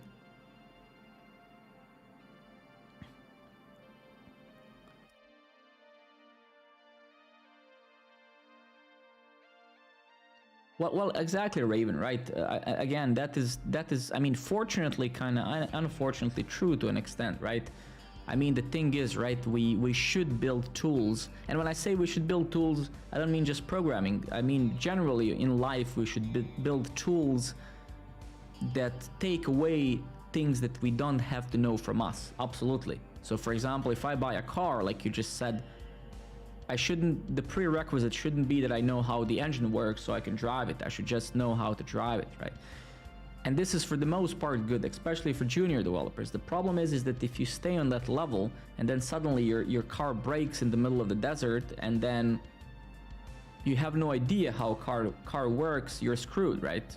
Now suddenly you are kind of left out of your comfort zone and you don't actually that's why when I say I don't think that you should strictly know, for example, internals of React or anything specific. You should know patterns, right? Because every single framework out there and every single thing built, no matter the language or whatever, is built with the same patterns, right? And as long as you know those, then you're you feel free. You can kind of, no matter what breaks, you can kind of narrow down to that thing and at least get an idea. So it's more about knowing when to not just drive the car and not care about the engine.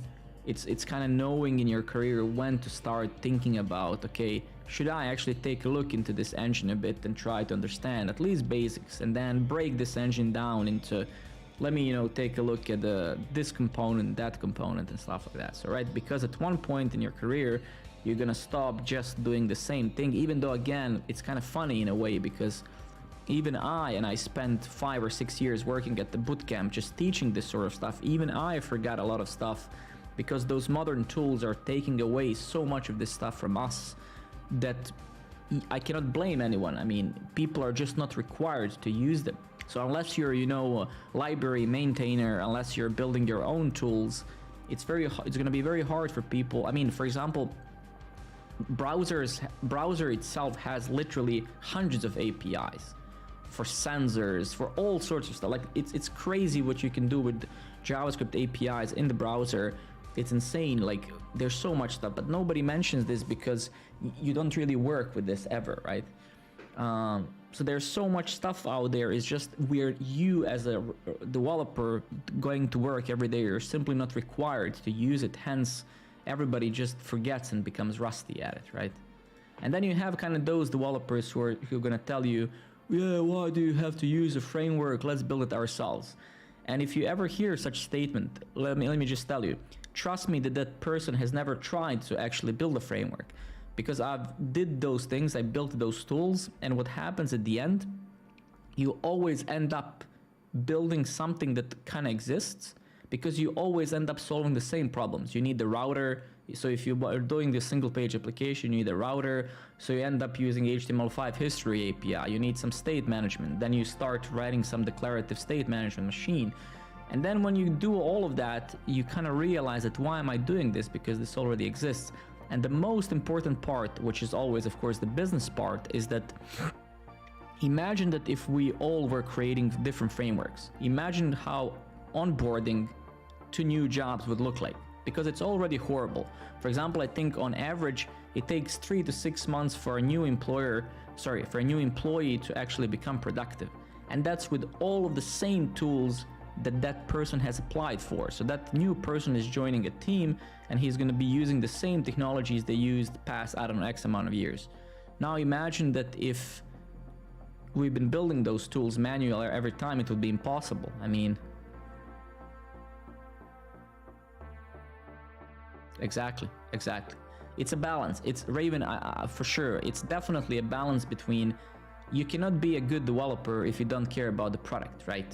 Because the outcome of our work, it's almost like being a painter and not giving a crap about your picture or the photo or image that you're drawing, but you care about the kit and the colors palette that you bought, whatever. So one cannot separate a developer from the product and the customer. If your customers aren't happy, then you're not a good developer. And that's really how it is, right? Because we build things. If you go to a carpenter and he himself doesn't really care about if you're happy, he just builds it from the most amazing wood, whatever, but you don't like that, the doors or whatever, then it's going to be the same. So it's really always a balance between satisfying the customer, the product, the business, making sure that business actually does well, and then also the code quality, the tools, the la. And this is kind of what you get when you mature in experience as a developer. You kind of start understanding those trade-offs. When do you optimize things? When you kind of don't? What do you focus on and stuff like that? So it's a lot of. This is kind of, I guess, what. I mean, honestly, like that's not even a joke, man. I mean, that's not even a joke. For example, depending at what stage of startup you are, Kubil, that's even actually the right approach forward. And I'm that serious now. So if you are, early stage startup, you maybe came up with something original that might see the light of the day. You might get some investors. You might. It's not fake it till you make it in a way, but it's more of a, how do we get this MVP out as fast as possible, prove the value, still have the users use it, and then when there's value and when we can make money, we can improve. This is kind of how majority of the startups operate, and this is honestly the most accurate way. For example, if I was building my programmer network the way that it's supposed to be built, if I didn't have the stream and if I didn't want to do this talk to you guys, I wouldn't have focused on 90% of things that I did in the stream at all. They wouldn't matter at all, right? But I did because it's a stream content as well, and I kind of, it has to be fun, and it has to be fun for me, right?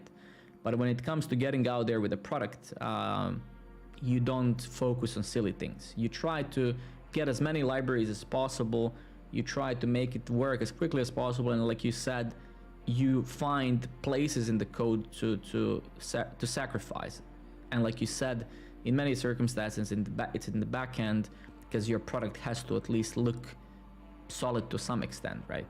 And then when you can hire people who know how to do those things, because of course, if I ever get somewhere with this programmer network, for instance, first person I would hire would be, say, a data scientist or somebody who's really good at databases. I'm solid and I know good chunk of stuff, but I'm not an expert. So I cannot do that as well as somebody else with that skill set, strictly that skill set can, right?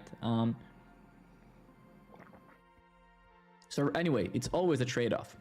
It's always a trade-off, and it's always, and this is what you kind of gain. This is what you internalize over the years when you build products, is that customers matter the most. Code matters, of course, to us, and it should a lot.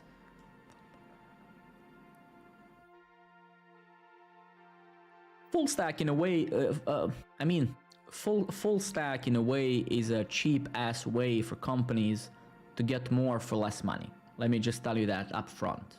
I'm a full stack developer for many years now, and I always say when I talk to my friends is that I'm always at one point, depending on where I work, better at one thing than the other.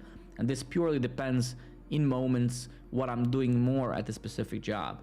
But in a way, let's face it, it would be ideal for all of us if we focus on specific things, because full stack just means let me hire someone who was just persistent enough to learn a lot of things, and then when we have more money, let's hire more specific people. So you do hire people like me to get your products out there.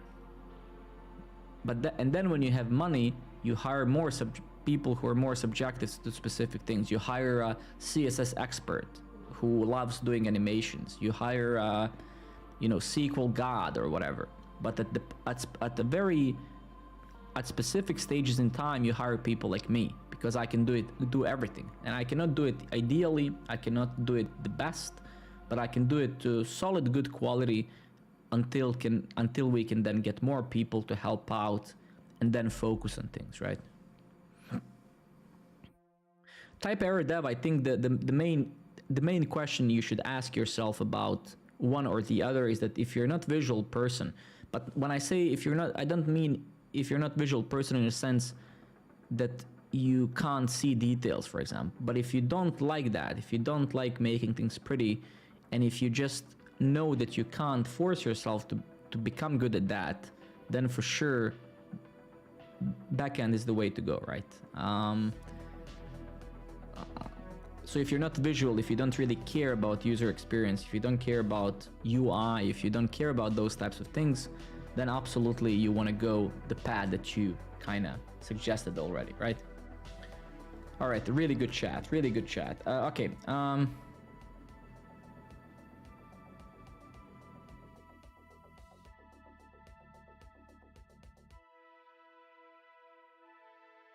Again, full stack basically is a cheap ass way to hire people who know a lot for way less, right?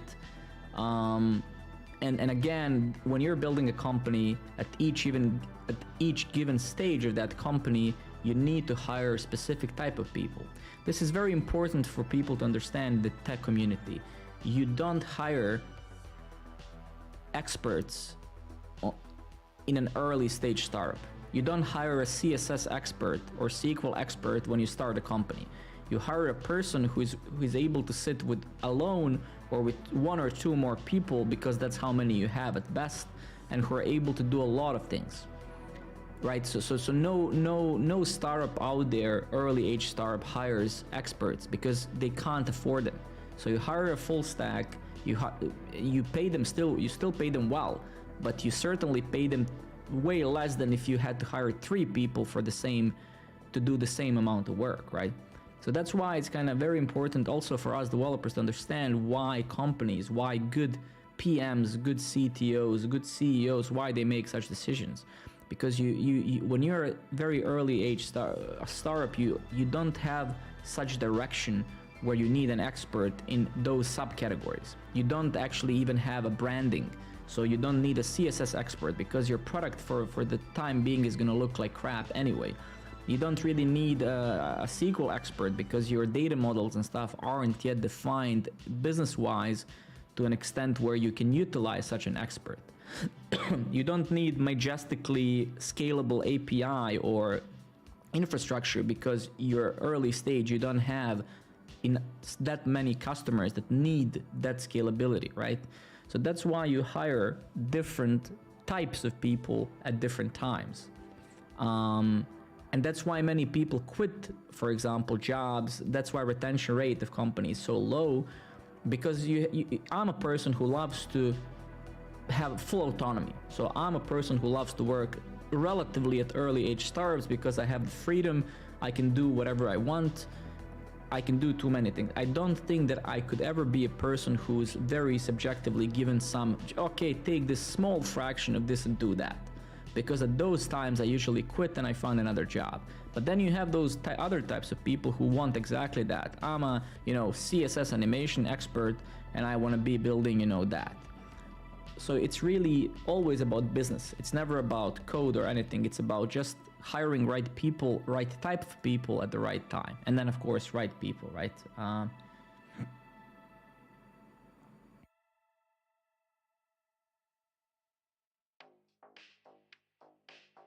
It is. And you're absolutely not. You're absolutely not.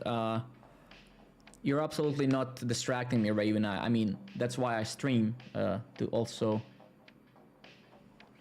I know. I know a bit of Python. Yeah, yeah. I know Python a bit. Yes. It's very hard not to know Python, right? It's a very dynamic, very loose language, right? But overall, Raven, you're not distracting me at all. If you did, I just wouldn't answer whatever. It's a good discussion, and I think it's worth sharing online, because a lot of this is I'm just sharing everything out of my experience, and this is something that I hope people can utilize and find useful to themselves, right?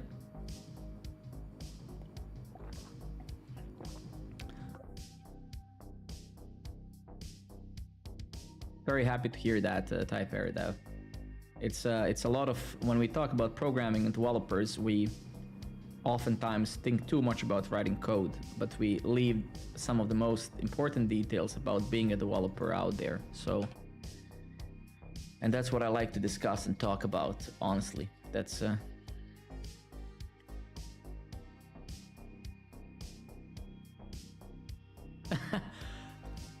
I mean, now I don't think I would be the right person to solve that now, man.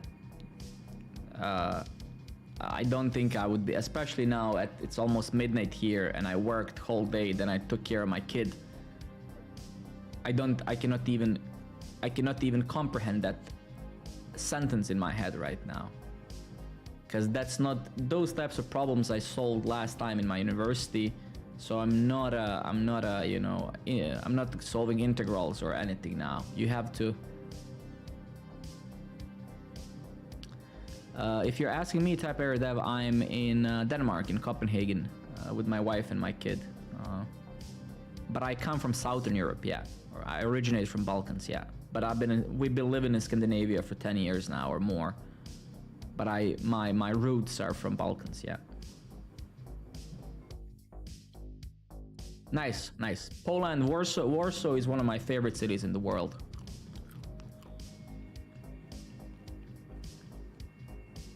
And here is Sako. Good evening, Sako. I swear to God, Sako, I'm gonna start believing that Blackbox is your own product and you're trying to sell it. Oh, you're in Italy. Nice, nice, Raven.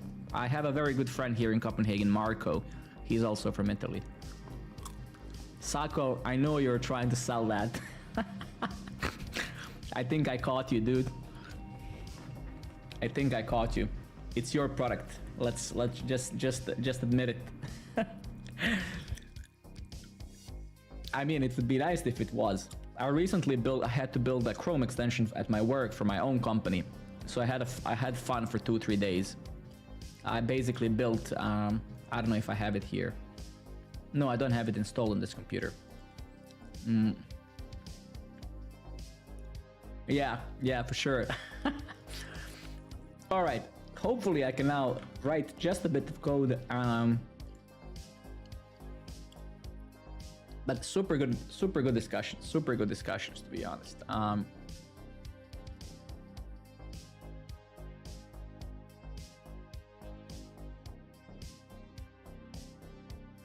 Oh, really? Do you have any specific company that you're interested at, or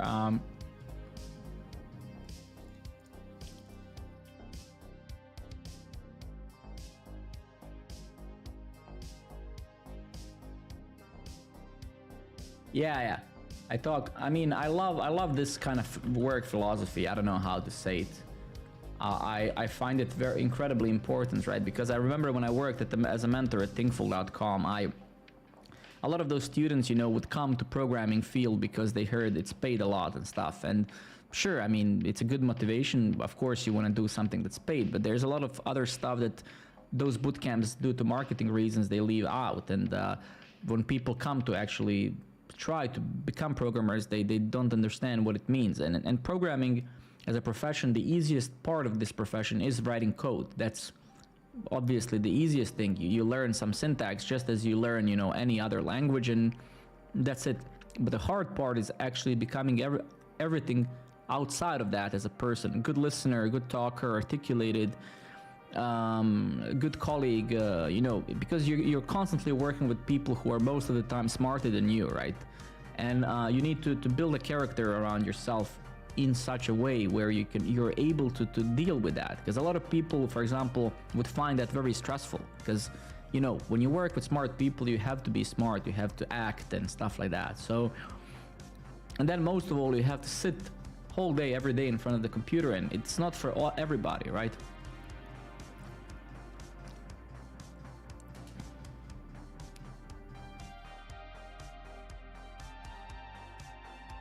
Fair enough, Sako. I mean, it seems that you just exhausted all the possibilities there, and you just need a challenge.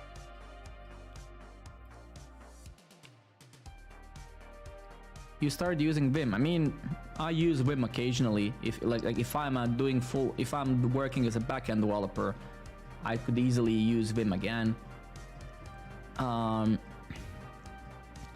But think about why. I mean, the thing is, I know that a lot of people they will like hacker movies and stuff, and I don't know. It's very hard for me to justify going back to Vim, right? Because VS Code VS Code basically is a mixture in a way of Vim and Emacs, right? So if you kind of get used to if you get used to the shortcuts in your VS Code and stuff, you can be, I swear to God, as productive almost, right? You want to try something new. Honestly, I changed like 4 jobs past 6 years or something, so I fully get you, man. My biggest problem was, and I think I grew out of that a bit, I grew as a person, is that I needed a challenge all the time, right? And I think I'm past that now, but I think the reason why I'm past over that is because now I have a kid, and your priorities change a bit. So, and I'm also just tired changing jobs. It's very tiring. You have to, you know, but I fully get you, right? I fully get you. The problem with Sako, the problem with Vim is that, well, I would much rather, Sako, I would much rather ask that question in reversed. Is the bottleneck of writing code the speed, right? Do you ever open your text editor and you're just doing, you know, like, what the hell is going on? You're just like, you know, do you like ever do this, right? Go to function, create a variable, right? So the thing is, like, I feel oftentimes there's this misconception that when you're a programmer, you just write code. And I think statistically, I'm gonna lie, I think we spent like 70 or 80% time reading and like 20% writing code, right? So it's more about, and don't take me wrong, I'm not trying to be a smart ass, whatever. If you want to learn Vim, more power to you. But I just feel that that's not the optimizations.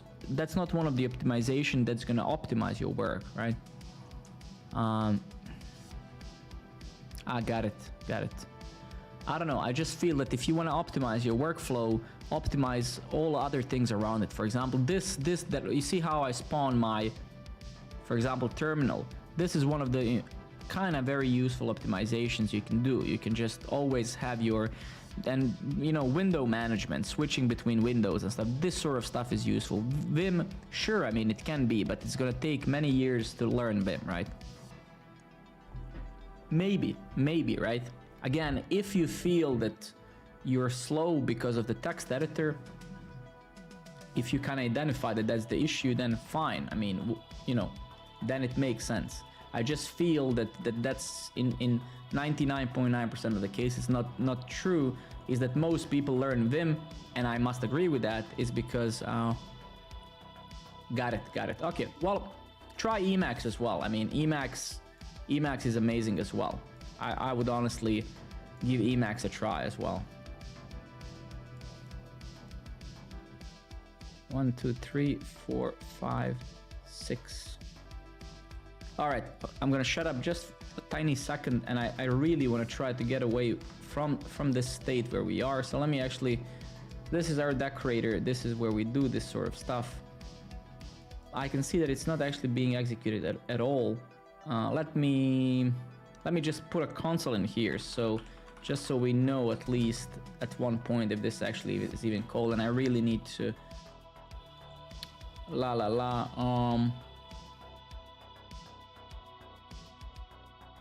I am passing the decorators. Yeah, I am.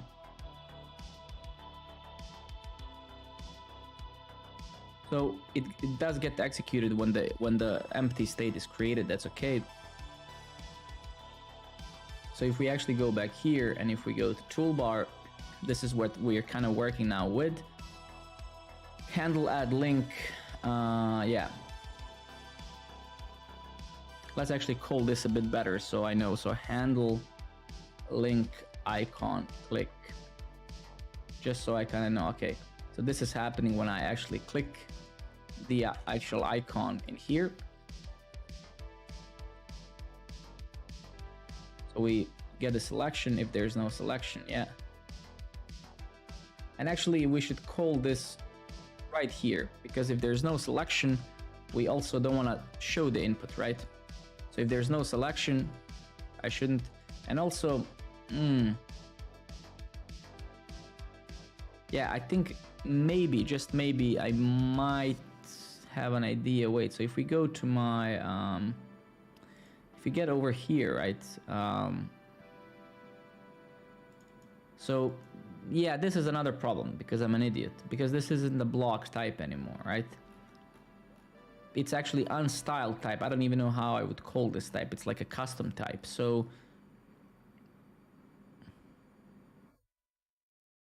yeah. Interesting. Let me actually see. So that could be inline styles, numbers. Okay, yeah.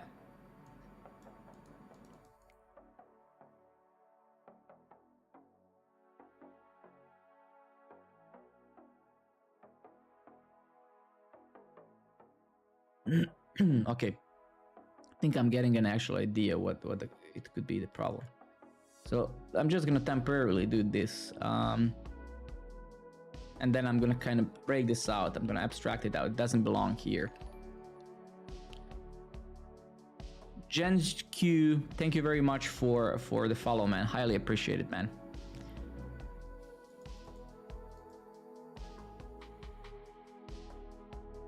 Yeah, the biggest problem, man, the biggest problem with at least I can speak on behalf of the IT community. I don't know how it is in other jobs. So let me just in simple words be a smart ass here. So the biggest problem with the IT community is like this. Salaries are growing relatively fast on a market level. When you get a job, your salary is growing, say, 5% a year. Top 10% if you're really good. Inflation is super high. So you basically have something like this, right? So this is kind of, let me show you. This is the problem. This is the problem, right? With the industry, what you're talking about, right? So you have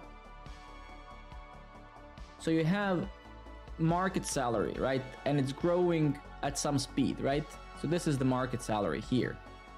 You have your own salary, which is growing way slower.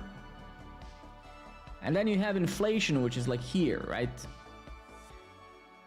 So your salary is not even growing to cover for the actual market salary. So you know, so why I'm saying market salary, because say this, you join a company X and you have a salary of $10. Let's just use lower numbers. You're there for 2-3 years. Your salary now is, say, $11, $12, and then the new employee comes and his salary suddenly is $15. And you're asking yourself, why the hell is this happening? How come that the new guy that just came has higher salary than me? And then your employer tells you, well, there's this thing here called market salary, which is just like that today. We cannot give him the same salary as you because you joined 3 years ago. And then you have inflation on top of that. So whatever your increase in your salary is, you're always losing.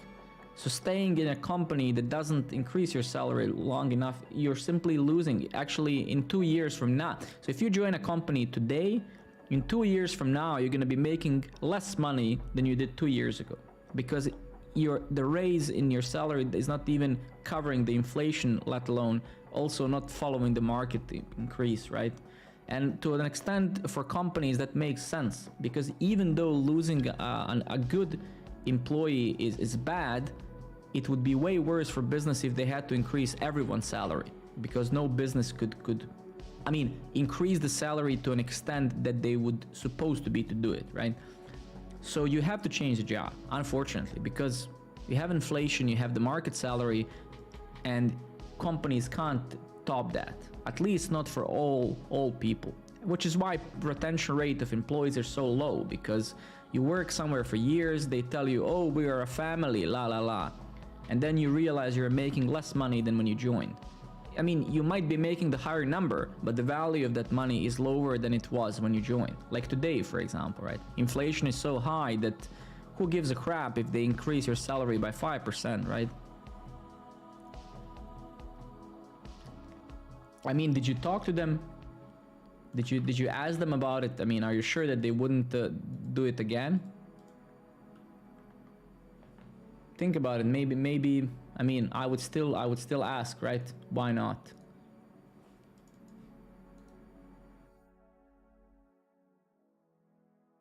Ah, got it. Okay, well, got it. Give me just 5 seconds here. I just have to. I think there was this toggle link. Yeah. No, not there. So I am calling this toggle link, confirm link.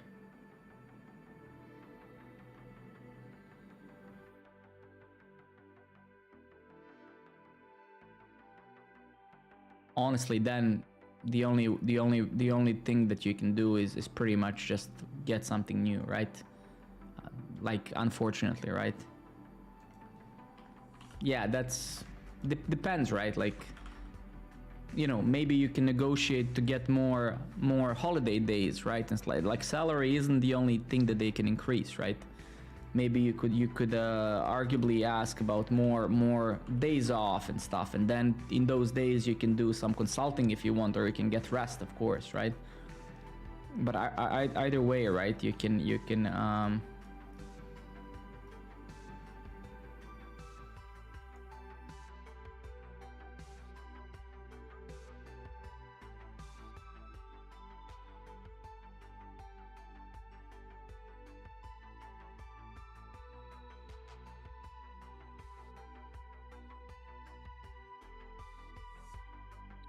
All right, I'm kind of shit. I really want to finish this before I round up for tonight. That would be super cool, but it doesn't seem that it's gonna happen. Yeah. No, man, not at all, man. I like the chats. I don't think that you contributed much to me not finishing this, because I need to kind of remind myself. I need to kind of. This is exactly what I need.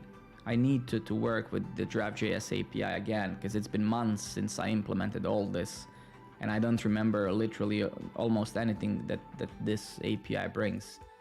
So when I click the icon,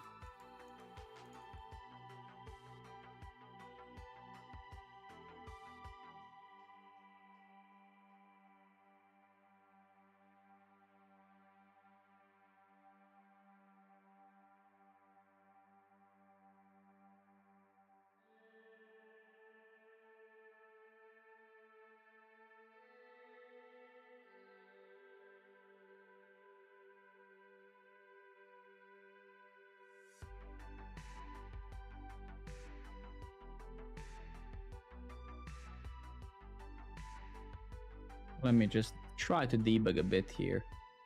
What can I do? I mean, let me try to debug. Do this, do that, do this, do that. Nah, not at all, actually. Not at all.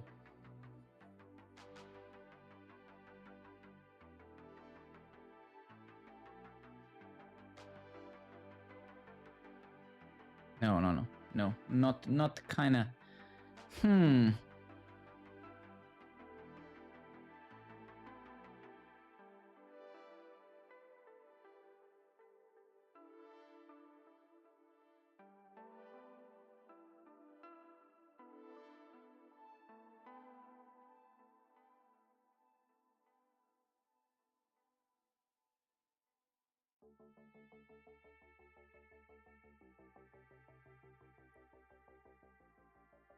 I need to check the API of this.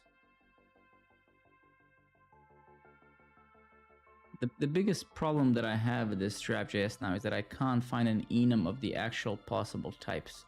Okay, so there is, yeah, wait a minute. Maybe I could technically do that. Wait, get type.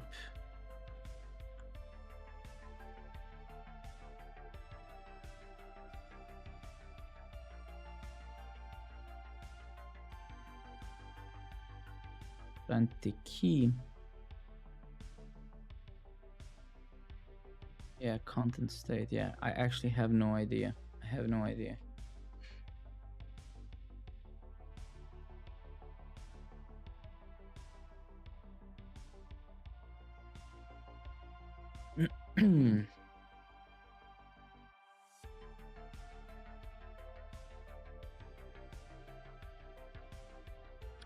All right, cool. Yeah, my wife just came back from work. Strange shift.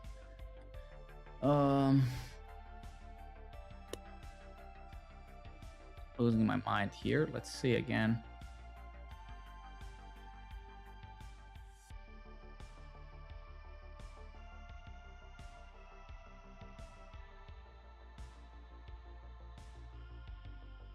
We have a selection here. Okay, fair. Wait.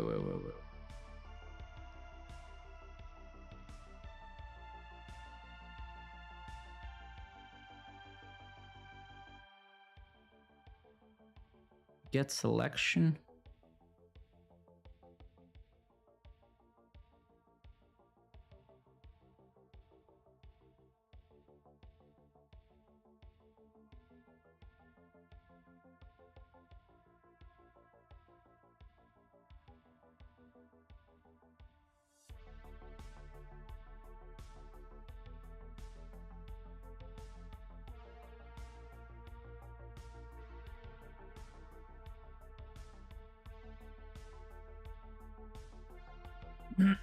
Content state, create entity, create a link, make it beautiful, set this URL.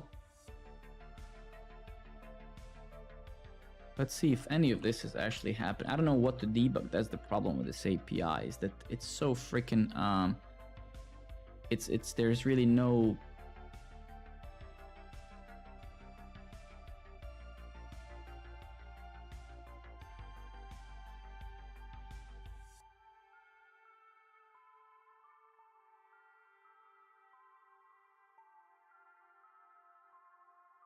try to store this as a glow. No, yeah, for whatever reason, it doesn't really want to do it. Let's try to do this. Try to copy object and see the payload of it. All right, so we do get the content state with entity here. We do get the actual text. We get the type unstyled. Get the character list.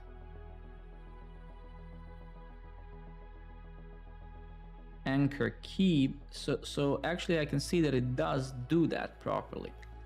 This is kind of how Trap.js generates their structures, right? So it does that properly, right? So that's okay.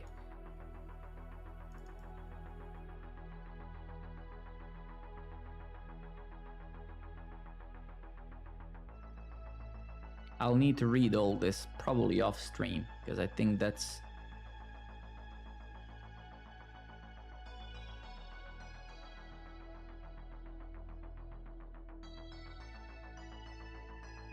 yeah, so basically what we're doing here, right? We create a link and then we get the actual key, so we basically think of this as a tree, and then you have a key to access that specific node in a tree, right?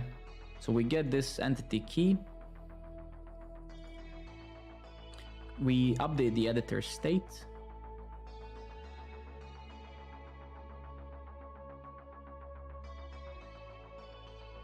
Yeah, that's good. We update the editor state. Then we create a new state.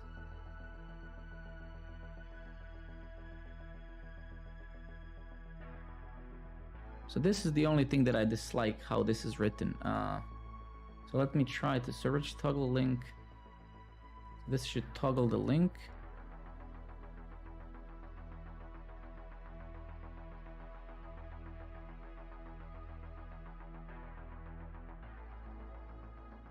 Then we have the entity key. All right, so toggle the link, you get the state, selection, and then the key. All right, so that all seems good. Let me just do one thing here. No. Let me just check this guy here. Toggle link. So editor state, target selection, and entity key, and then it returns a new state, right? Ooh. Okay, that's interesting. Okay, wait a minute. So why is then this done this way? It's so strange. Because it says that it does return the editor state, right?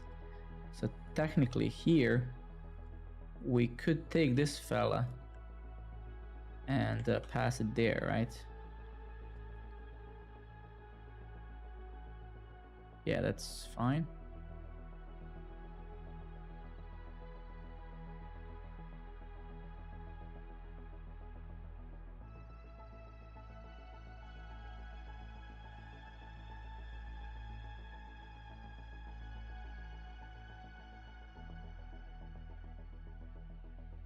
Let's see if this is actually returning a new state. I truly hope so. That's what their documentation states, at least, that it returns a hopefully a new state.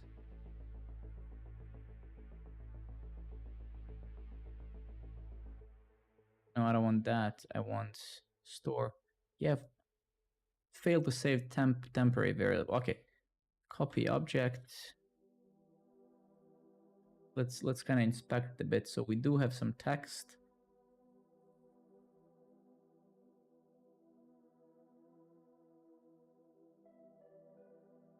This is the undo stack basically. So this is where select before, block map, unstyled.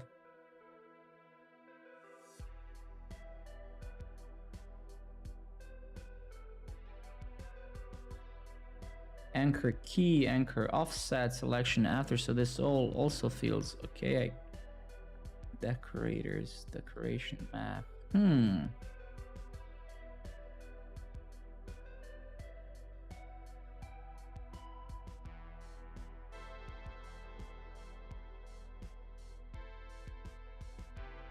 Then we call this fella here.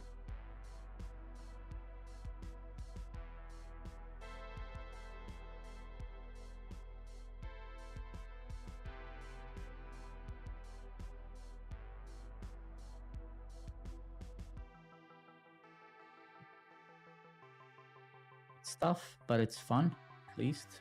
So it's fine, if you ask me.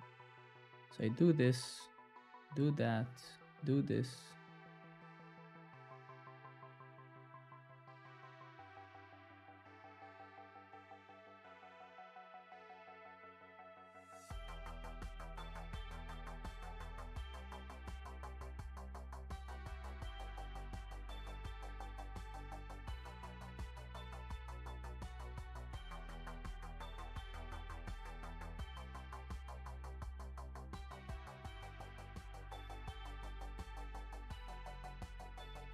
So I think let me try one crazy thing.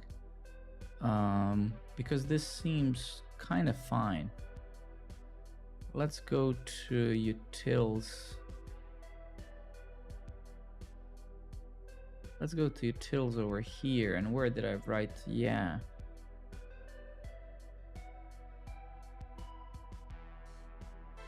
If I remember well, block style FN. Where were the types?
All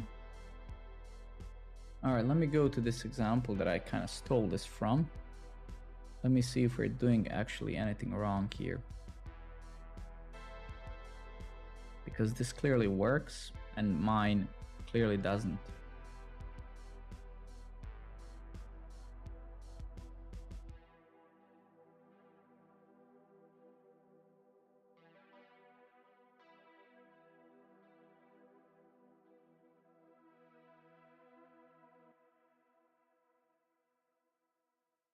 I just wonder if this get type link is accurate.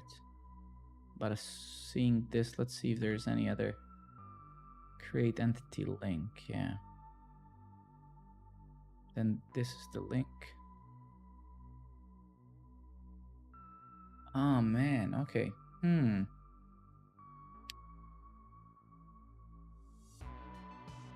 No, I mean, wait a minute here. Let me check one thing. Yeah, so the link.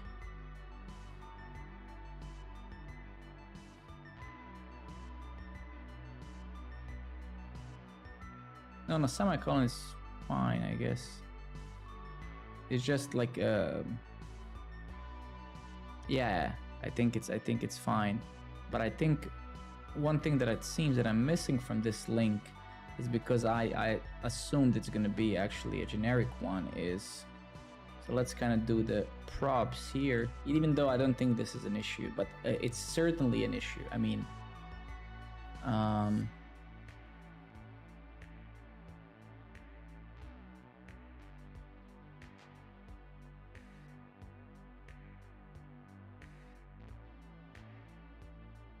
I'm gonna check what you wrote, Sago, in a second. So this should be fine. Then if we go over here, right? Thing is, right, the way that it's written here, it has those brackets, parentheses around it, right? So, and which are unnecessary, right? So that's not needed. So I think it's exactly the same. That should be fine, right? I didn't actually change that at all. Let me just try one thing now.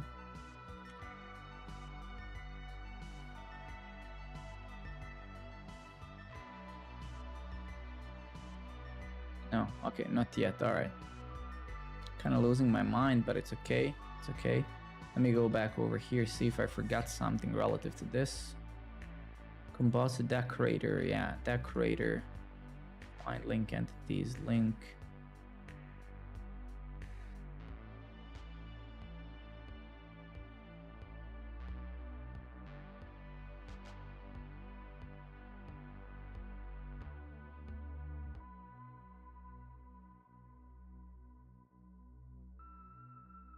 Ah, you're on mobile. Okay, yeah. And I'm also now, I got this new screen for streaming, so I don't know how it is. This is like a 32-inch. It's a pretty big one now. Confirm link. The only thing I can imagine, let's kind of, so let's go to our confirm thing that I'm writing over here. Where is it?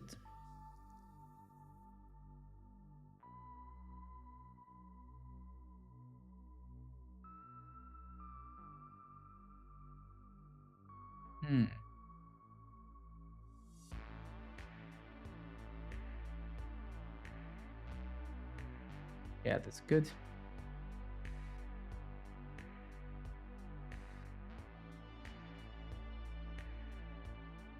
That's good as well.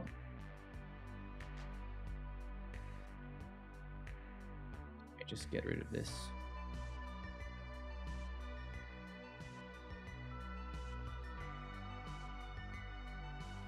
So we have the entity key pretty much like here.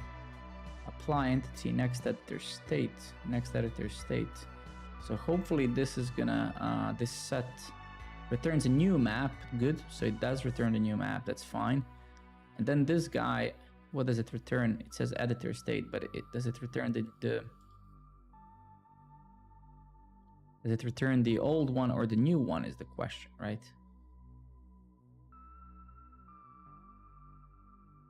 It doesn't matter anyway, this should be fine, right? Next editor state, get selection, then the entity key, right?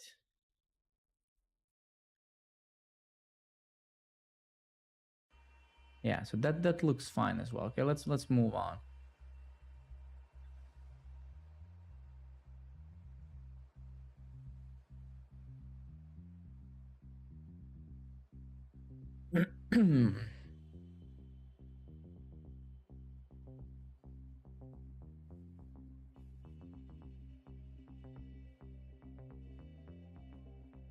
Decorator, new composite decorator, yeah.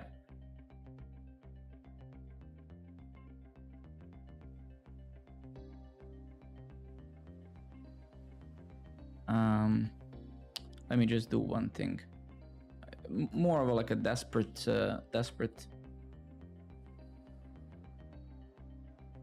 more like a desperate attempt, to be honest. But let's go to our story here, and let's do this.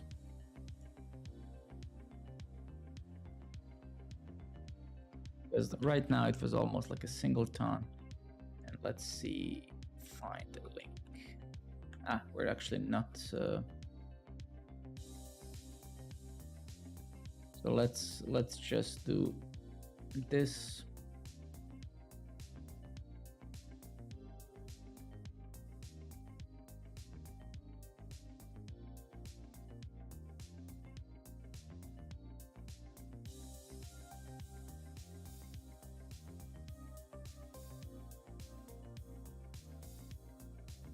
Yep, that's the one.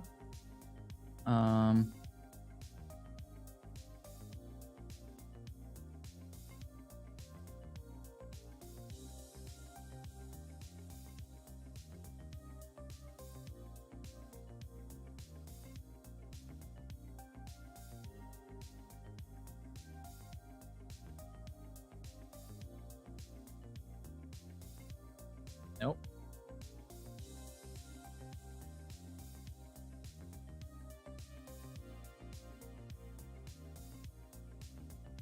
No. Okay. No. No. No. And no.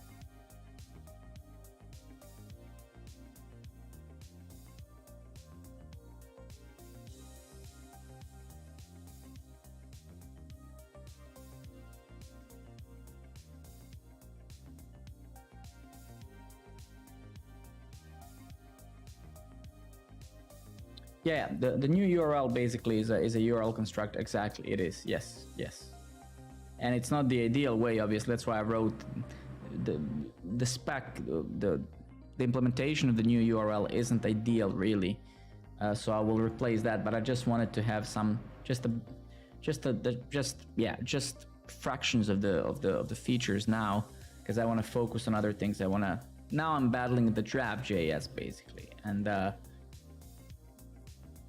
not really battling. This is more honestly also kind of relearning the API. So I'm fine with this. It's a bit boring maybe, and it's not like most other tasks where I just solve them on the spot.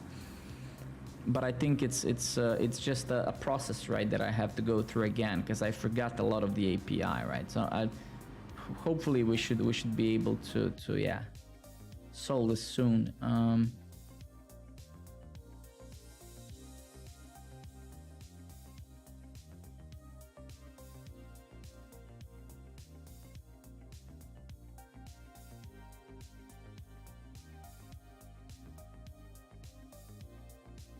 No, that's a different kind of issue. It just fails when I click multiple times due to some reason, but it's not failing the first. So the URL is good for sure. Because you can see how this works, this example, right? So you write some text, right? You add a link, you say something like this, right? So actually we can see that in a way, right? Probably that never happens in our case. So let's kind of focus on that, right? So if I go ahead to actually to here, if we go to this one of those handle confirm link, right? I believe that's what, yeah, add link and then confirm, handle confirm link, right?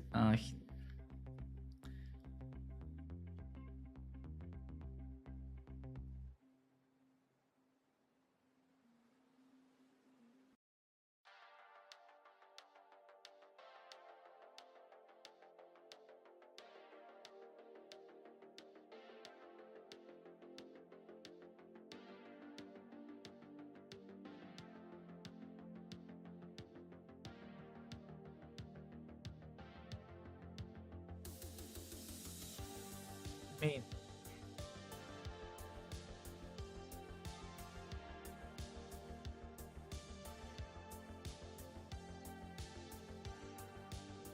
and how is he he's using some library like this JSON beautify raw convert to raw content state, right?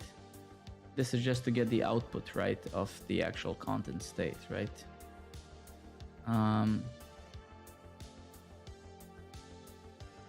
Anyway, let's go to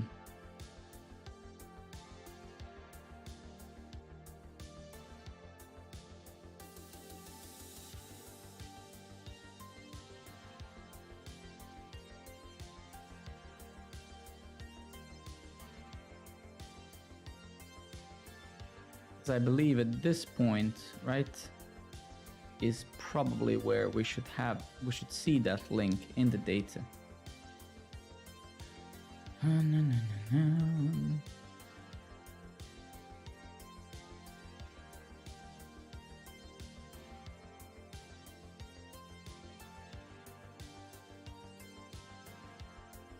I'm not sure if it's supposed to be here, but I believe it is, and I can't see it.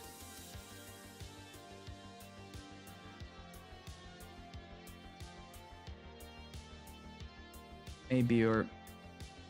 No, I mean, anything is useful now, but the thing is, right, I did grab this piece of code from there. I didn't kind of modify it, right? So, because what this kind of does, it essentially just gets the newly created thing, and this is what we create, right? A link. And then, yeah, we have the next state, we kind of use the set to mutate the editor state, and then we set the current content to this new thing, right? Then the entity key.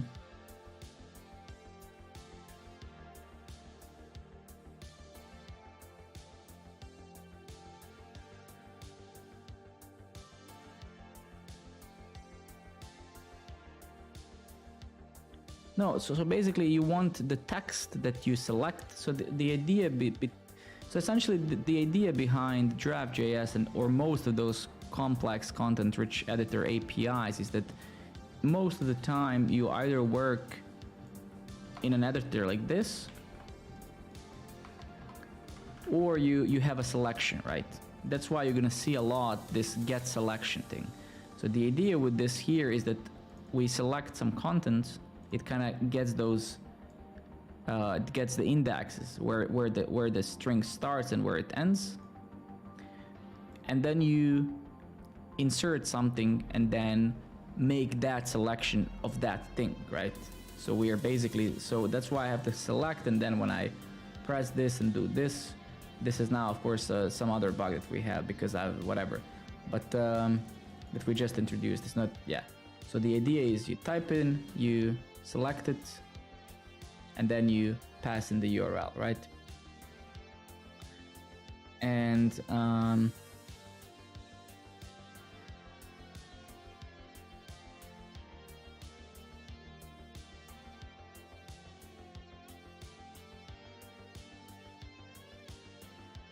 my Chrome is kind of failing to store this variable, which is a shame, but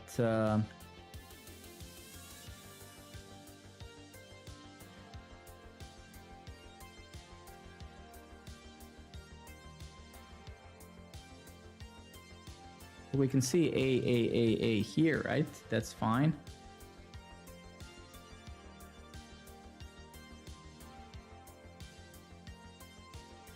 Give me 1 second. Jesus Christ.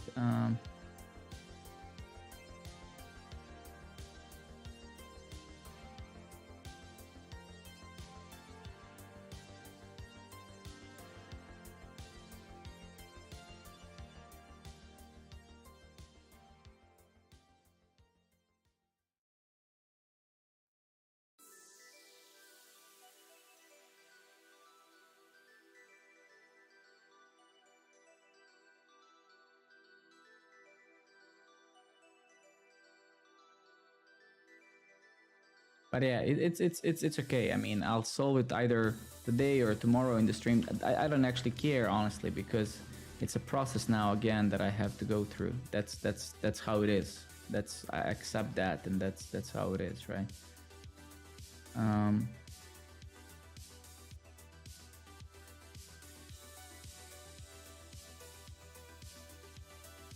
Guess it would be very cool if I could, but my browser is failing for whatever reason. Let me just take a look at this again. Last change type, apply entity selection, whatever. And yeah, I think one of those datas here should have that link. So, okay, so let's try the most idiotic possible thing that could have gone wrong. Is that this link is undefined or something? I don't think so, but...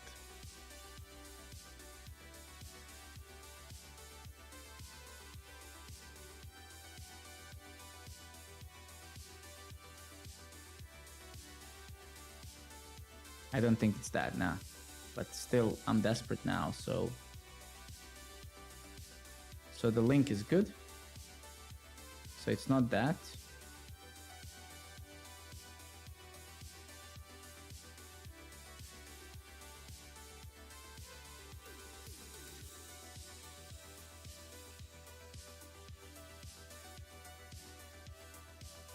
Then I call on editor state change, which is basically this state here.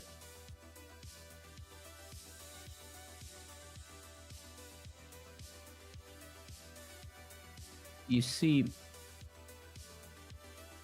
one thing that I don't know is, let me actually see in this example, is give me 5 seconds here.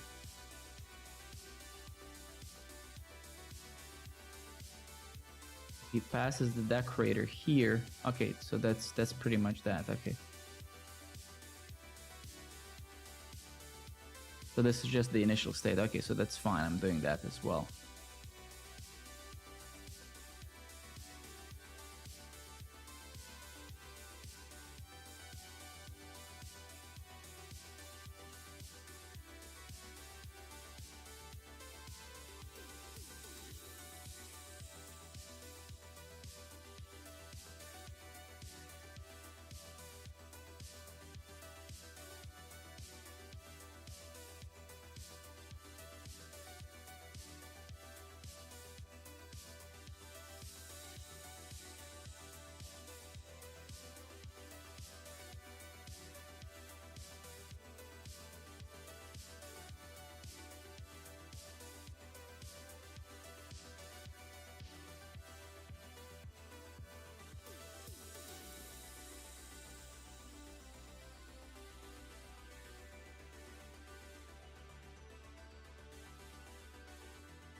Prompt for link, yeah, I think we...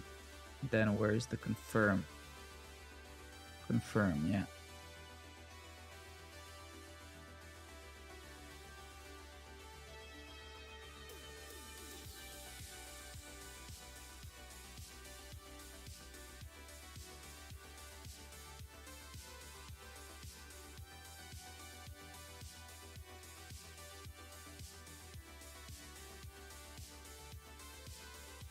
Apply entity, I guess add and set entity, and then apply selection. Okay, let's check the entity key.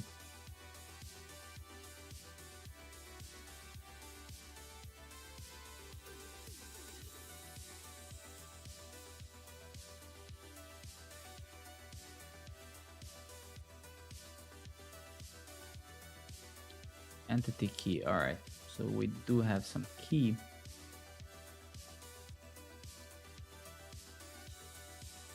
Hey, my friend, you signed up only for me. So beautiful, so beautiful. So beautiful. Good to see you, my friend. Hopefully you can learn something here. So Matt, so Cheese Gits, this guy who just joined, he used to be my student when I worked at Thinkful, and he failed. I failed, and then we both mutually failed, but he still loves me. Clearly, he came to watch me. So good to see you. Good to see you, buddy.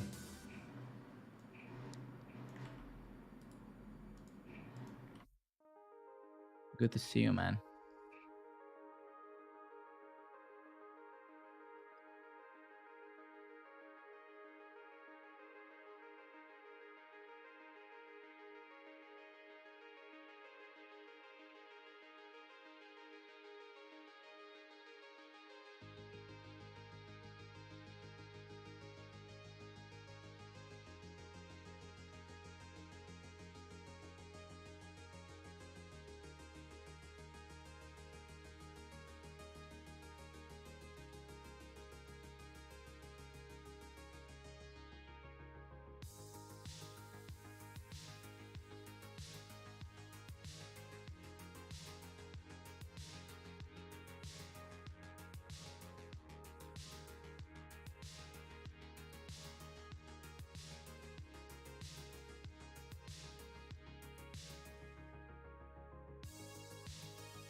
Editor states.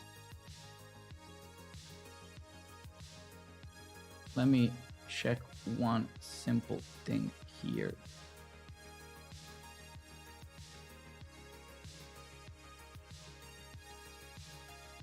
Yeah, this is significantly older version. I wonder if that could have an impact. I don't know. Let's hope not.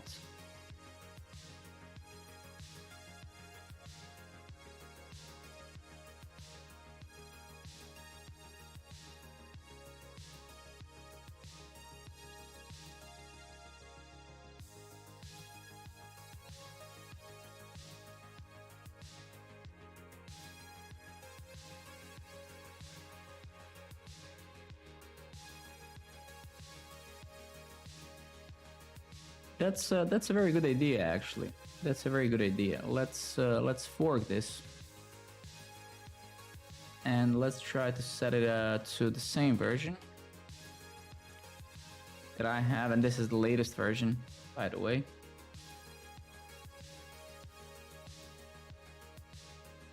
Yeah. Very good point. Very good point, dude, actually.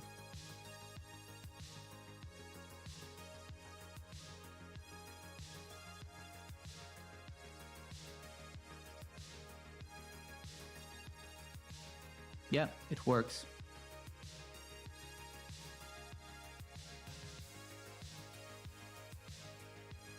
I'm mind blown a bit, to be very frank with you now. Quite surprised. So let me just skim through this once more.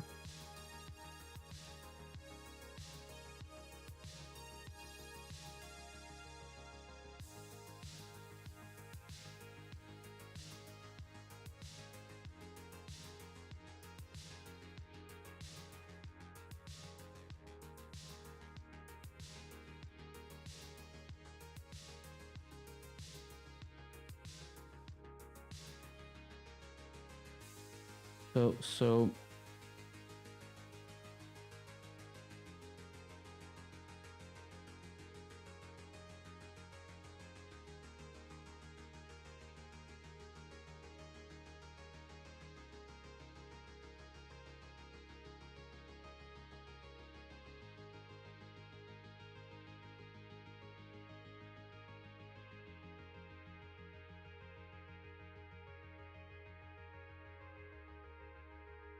yeah, the only thing I can suspect now is that it's something here.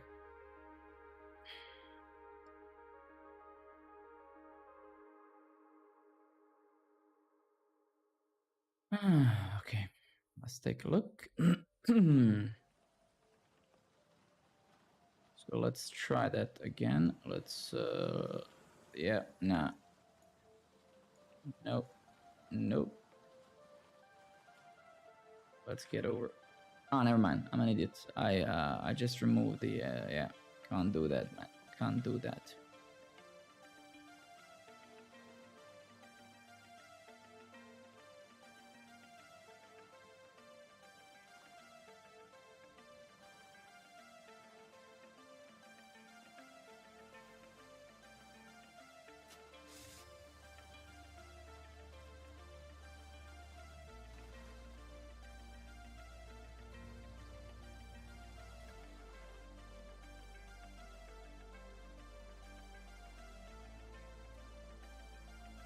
This basically should toggle that link, and that's kind of, I think, what we're failing. So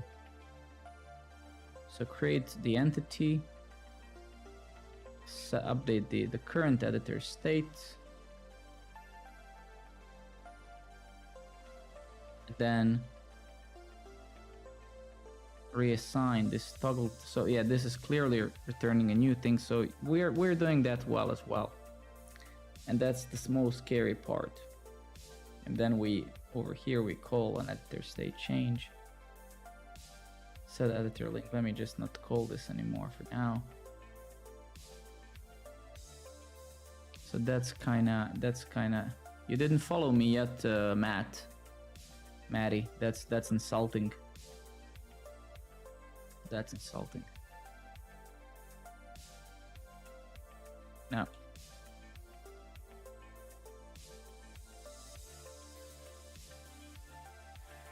No.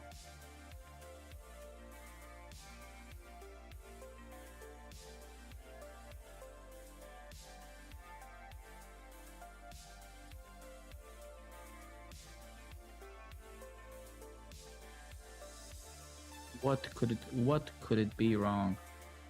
What it is that it's wrong? Let's see if there's nothing actually here anymore. That's kind of, thanks buddy. Thank you, appreciate it.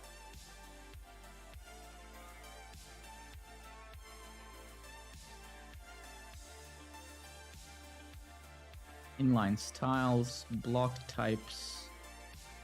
This is where we're handling that, right? If I click on a link, handle link icon clicked, right?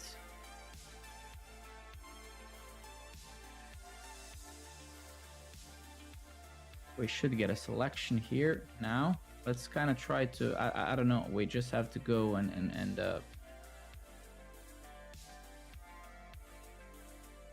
course, wait a minute.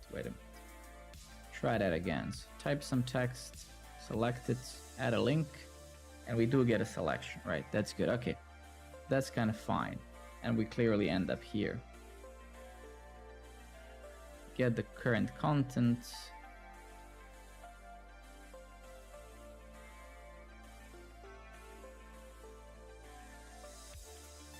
Yeah, this is maybe the part that doesn't work and that I kind of honestly don't understand neither. I just don't. And that's the, where is that part, right? That's...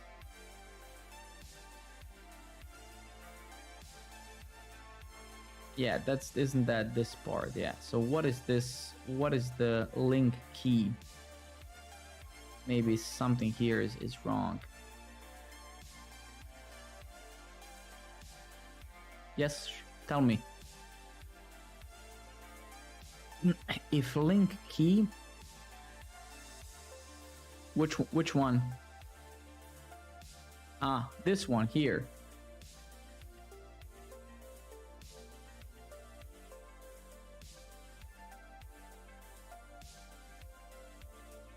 I guess this part, right?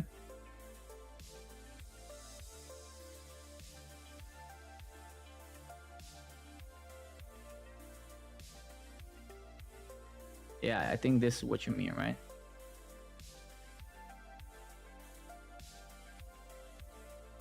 And let me just take a look at it for a second as well.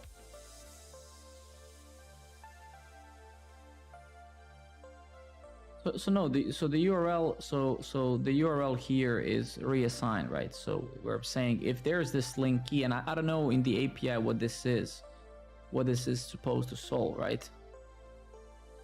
But I think this is the part that most likely is the issue now when I think about it. So if selection, so if it's collapsed, return. So that's good. Get selection, right?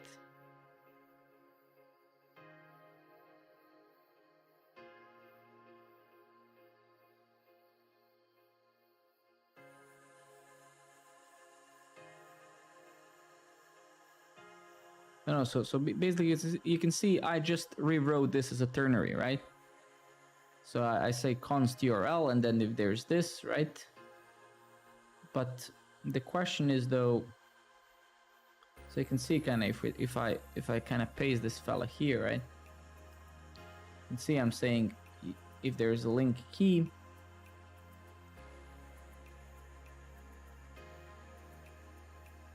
then I say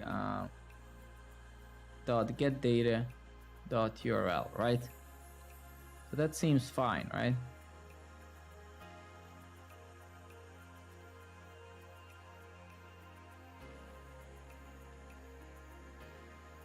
Maybe we're missing some other part from here that I didn't even maybe read or whatever. Let's see what else. But no, I don't think so. That's the thing, right?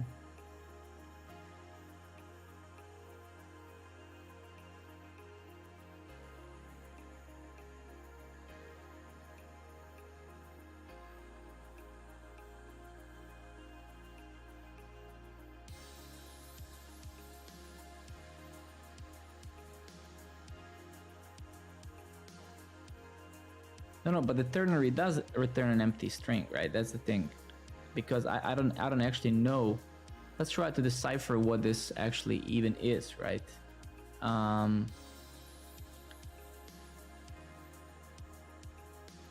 So let's kind of read this out loud, right? So we get some selection. We check. Let's just say if there is a selection. If there isn't, do nothing. And then we end up here. We get the current content of the editor, of whatever is inside of the actual editor. So we get the whole content from within. And then we get the start of the selection. Then we get the, I don't know what start offset is.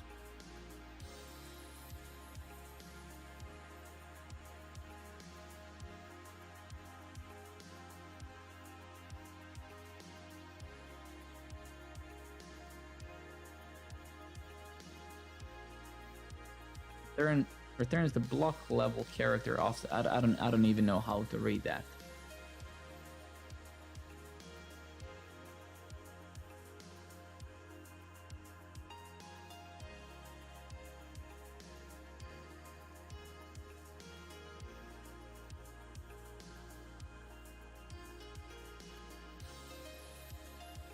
I don't get it, to be very frank with you, right?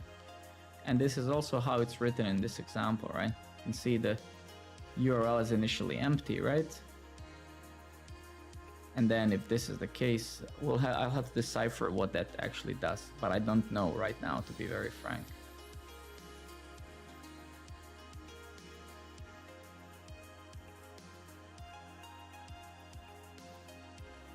I don't know if this is actually mandatory to do it like this. Feels super strange, right?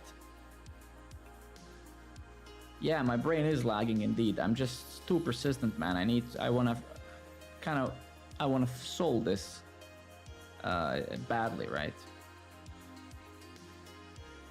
Yeah, indeed, I agree. Thank you for saying that, man. Let me just try a few more things, and yeah, I just kind of want to solve this one because but I want to solve it also knowing what I did. So it's either way, it's gonna be good. It's gonna be good. If we solve it today, great. If not, well, there's the next day always. So what happened here? I just failed props. Okay, screw that.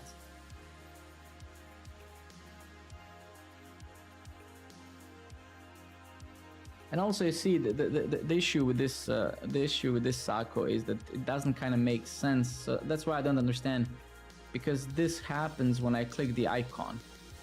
So you know what's maybe shit. I think I understand.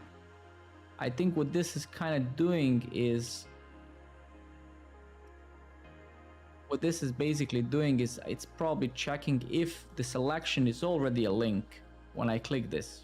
Right, let me check that. Yeah, that's what it's doing, right? It's essentially, when you select it, what we actually do here is like, hey, did user select the link already? If yes, set that link as the URL value, so the input itself again has that link. So in a nutshell, basically this means if I highlight the existing link and click add link, I can basically edit that link, right? That's what it does. And you know, that's cool and great, but we don't care about that. So I don't really care about this for now at all. Right? I just don't, right? But it's good to know, right? So let's just say here, checks if the selection is a URL, and if so, we could get the URL and set it again in the state, right? That's what it does, and that's cool, but I don't care. I don't care, right? So that's not the issue. So this isn't an issue, right? This is just basically trying to cover a different edge case. This is where the issue most likely is. We want to create a link, then we get it, then we update the state, and then we call on editor state change. It could also easily be that the issue is somewhere, it's not even in this code, because that's all the code that there really is.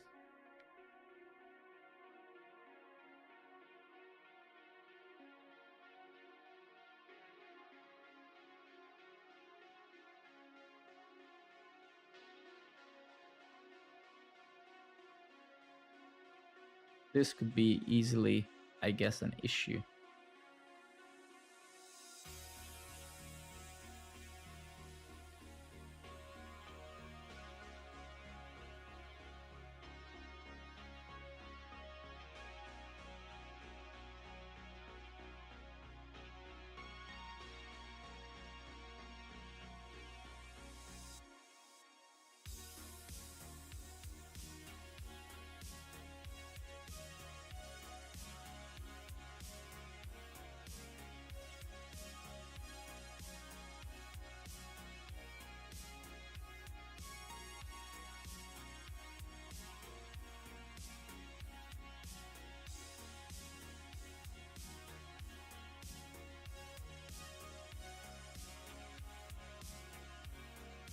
The only thing that can be is that this selection is basically nothing.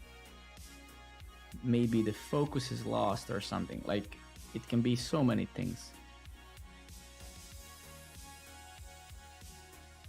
It can be so many things.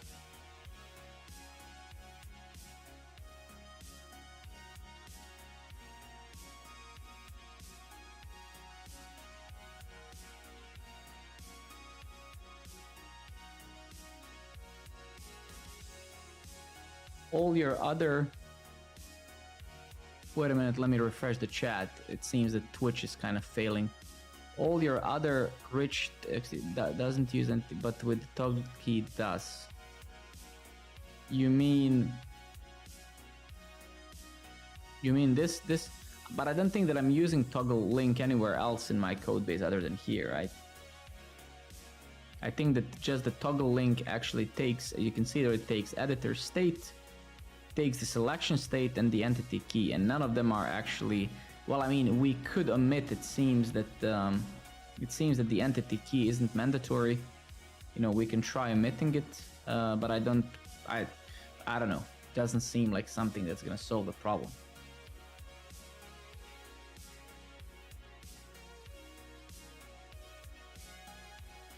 But you know, now when I kind of think about this, right? Let me just, I might actually know what an issue is. Let me see.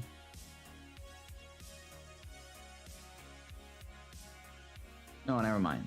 So I do this.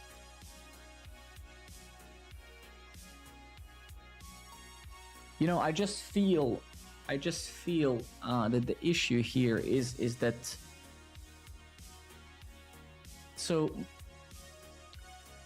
basically, yeah, I think I'm slowly but surely trying to kind of get it. So I think the issue here is that at this point, we're not really... So at this point, we have to set the selection to something, right? And I don't think we're doing that. Because when I click this icon,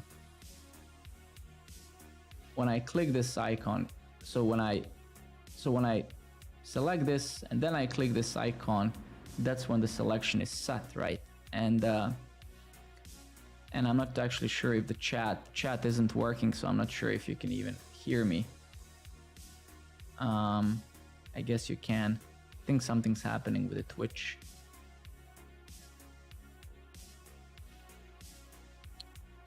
So what I'm saying here is that at this point, we have to set the selection handle, and it's actually hard to even imagine that this guy isn't doing it here. I think maybe I missed it or something. Where is it? Prompt for link. Yeah. No, but when I click add the link, where is that? Add. Yeah. So prompt for link. Yeah. So here, how come that?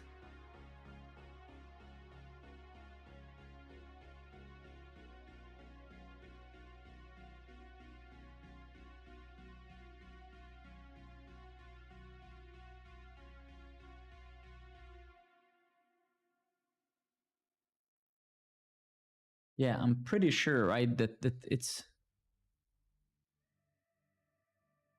I'm pretty sure, right, that this is where. And what is this? So we have a ref to a URL. I guess we focus. Yeah, this is just focusing on input, right? Which is fine.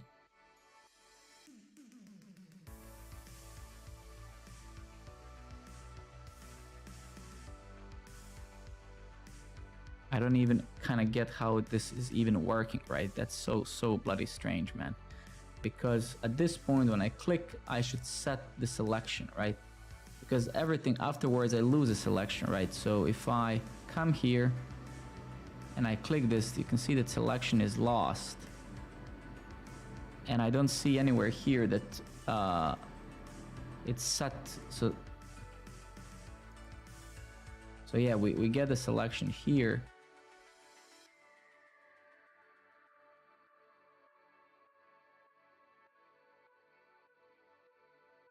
Give me 1 second here.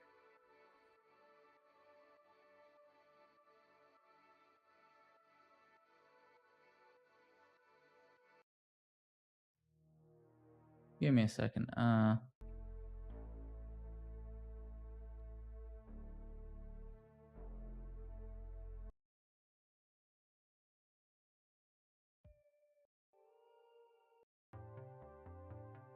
right, cool.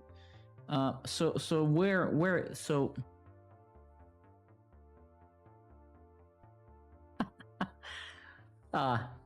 that's deep. That's deep.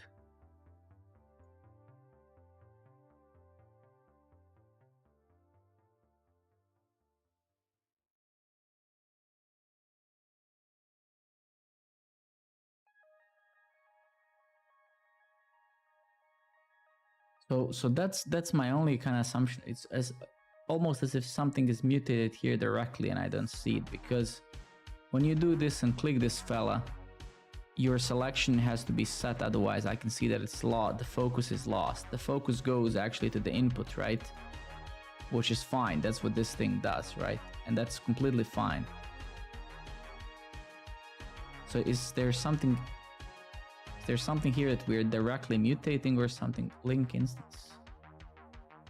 No, but this is irrelevant. No. So we are setting the state, show input URL.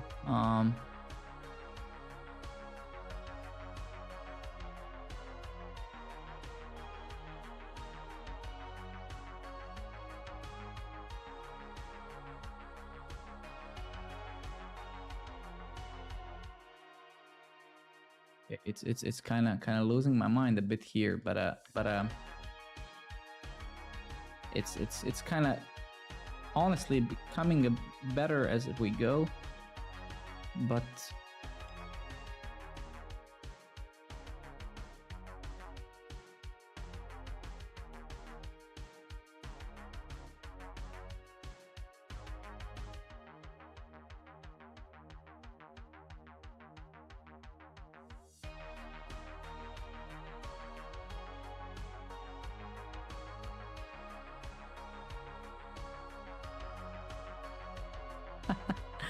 I mean, this is Draft.js.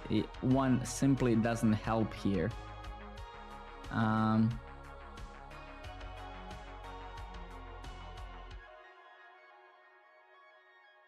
It's fine. It's fine, Stefan. This is This is in reality our job. This is the real job. My wife actually went to bed. She worked some strange shift today, so she's already in bed. And I'm here with you, stuck with you guys. Stuck with you. I genuinely just, and I just must solve this. I'm refusing to give up. I am hungry though, like an animal, but I will reward myself later with food when it's done. An irony of it all is like maybe I shouldn't have even looked at someone else's example. I should have just maybe done it myself, but whatever.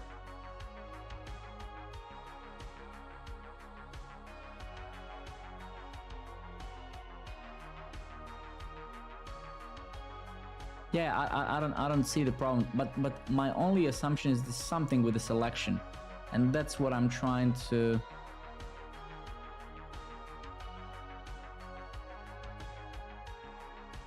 The thing is, I mean, my only again assumption is the issue is like is here somewhere, right? That my assumption is that this get selection thing is wrong, right? And I believe because right now I can't see, right? Yeah, that's what I was also trying before, Sako. Let's try it again.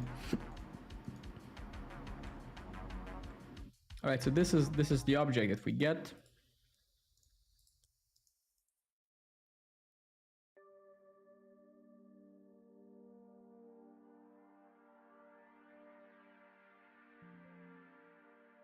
I mean, that didn't tell us much, did it?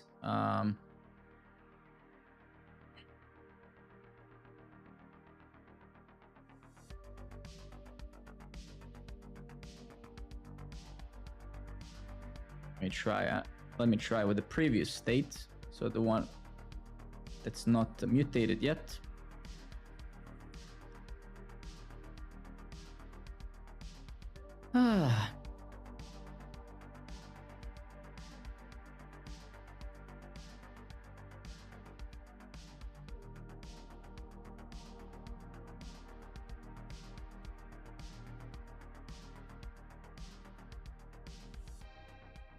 I mean, then we're gonna get the whole, right? We're gonna get the whole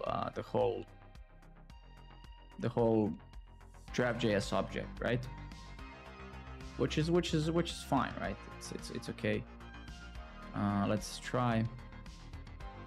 The problem is my Chrome for whatever reason is yeah, it seems my brain is slightly dead. That was the worst console log ever written. And I love it. It's super good. It's a great console.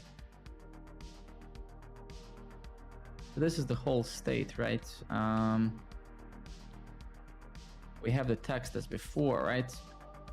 But in none of the datas, I mean, block type here, and then what is this? This is yeah, so the URL should be in here, and it isn't, right? I think as far as I saw in his example here,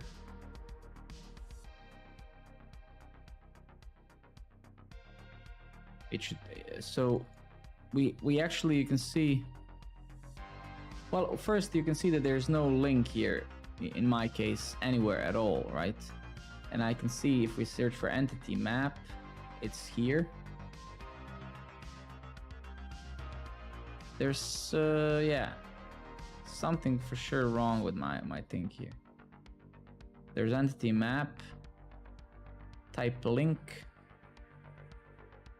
I don't actually know why I have all of character list style. Okay, never mind. This is just some. There's really no link, so maybe. Ah, of course. Sorry, I'm an idiot. Well, of course we have to also. There's also no link because we're not printing this thing, right? So let's try printing that.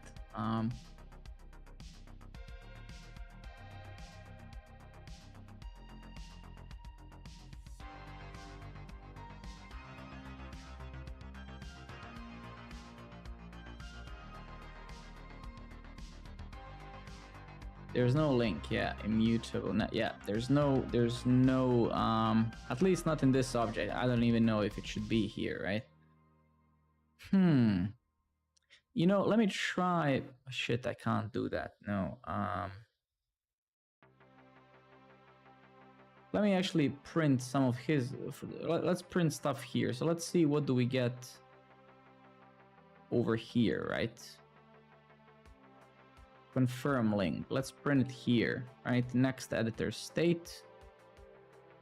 And let's add some text, add link.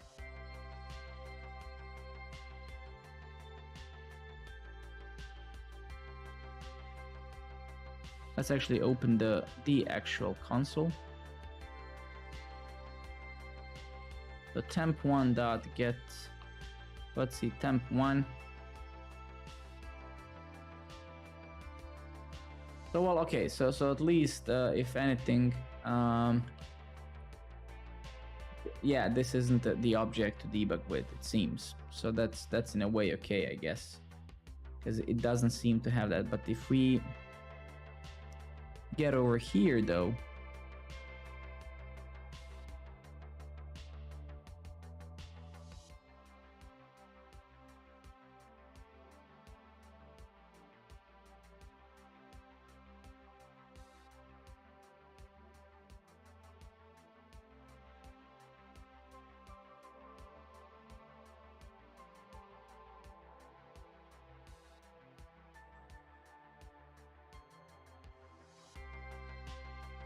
yeah.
I'm fat already. I'm not really fat, but I am. But I'm not. But I am.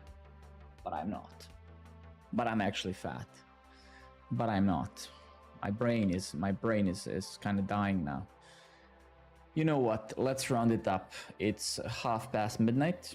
And I think we're getting there. I think tomorrow we're gonna solve it and then proceed with other draft.js related things.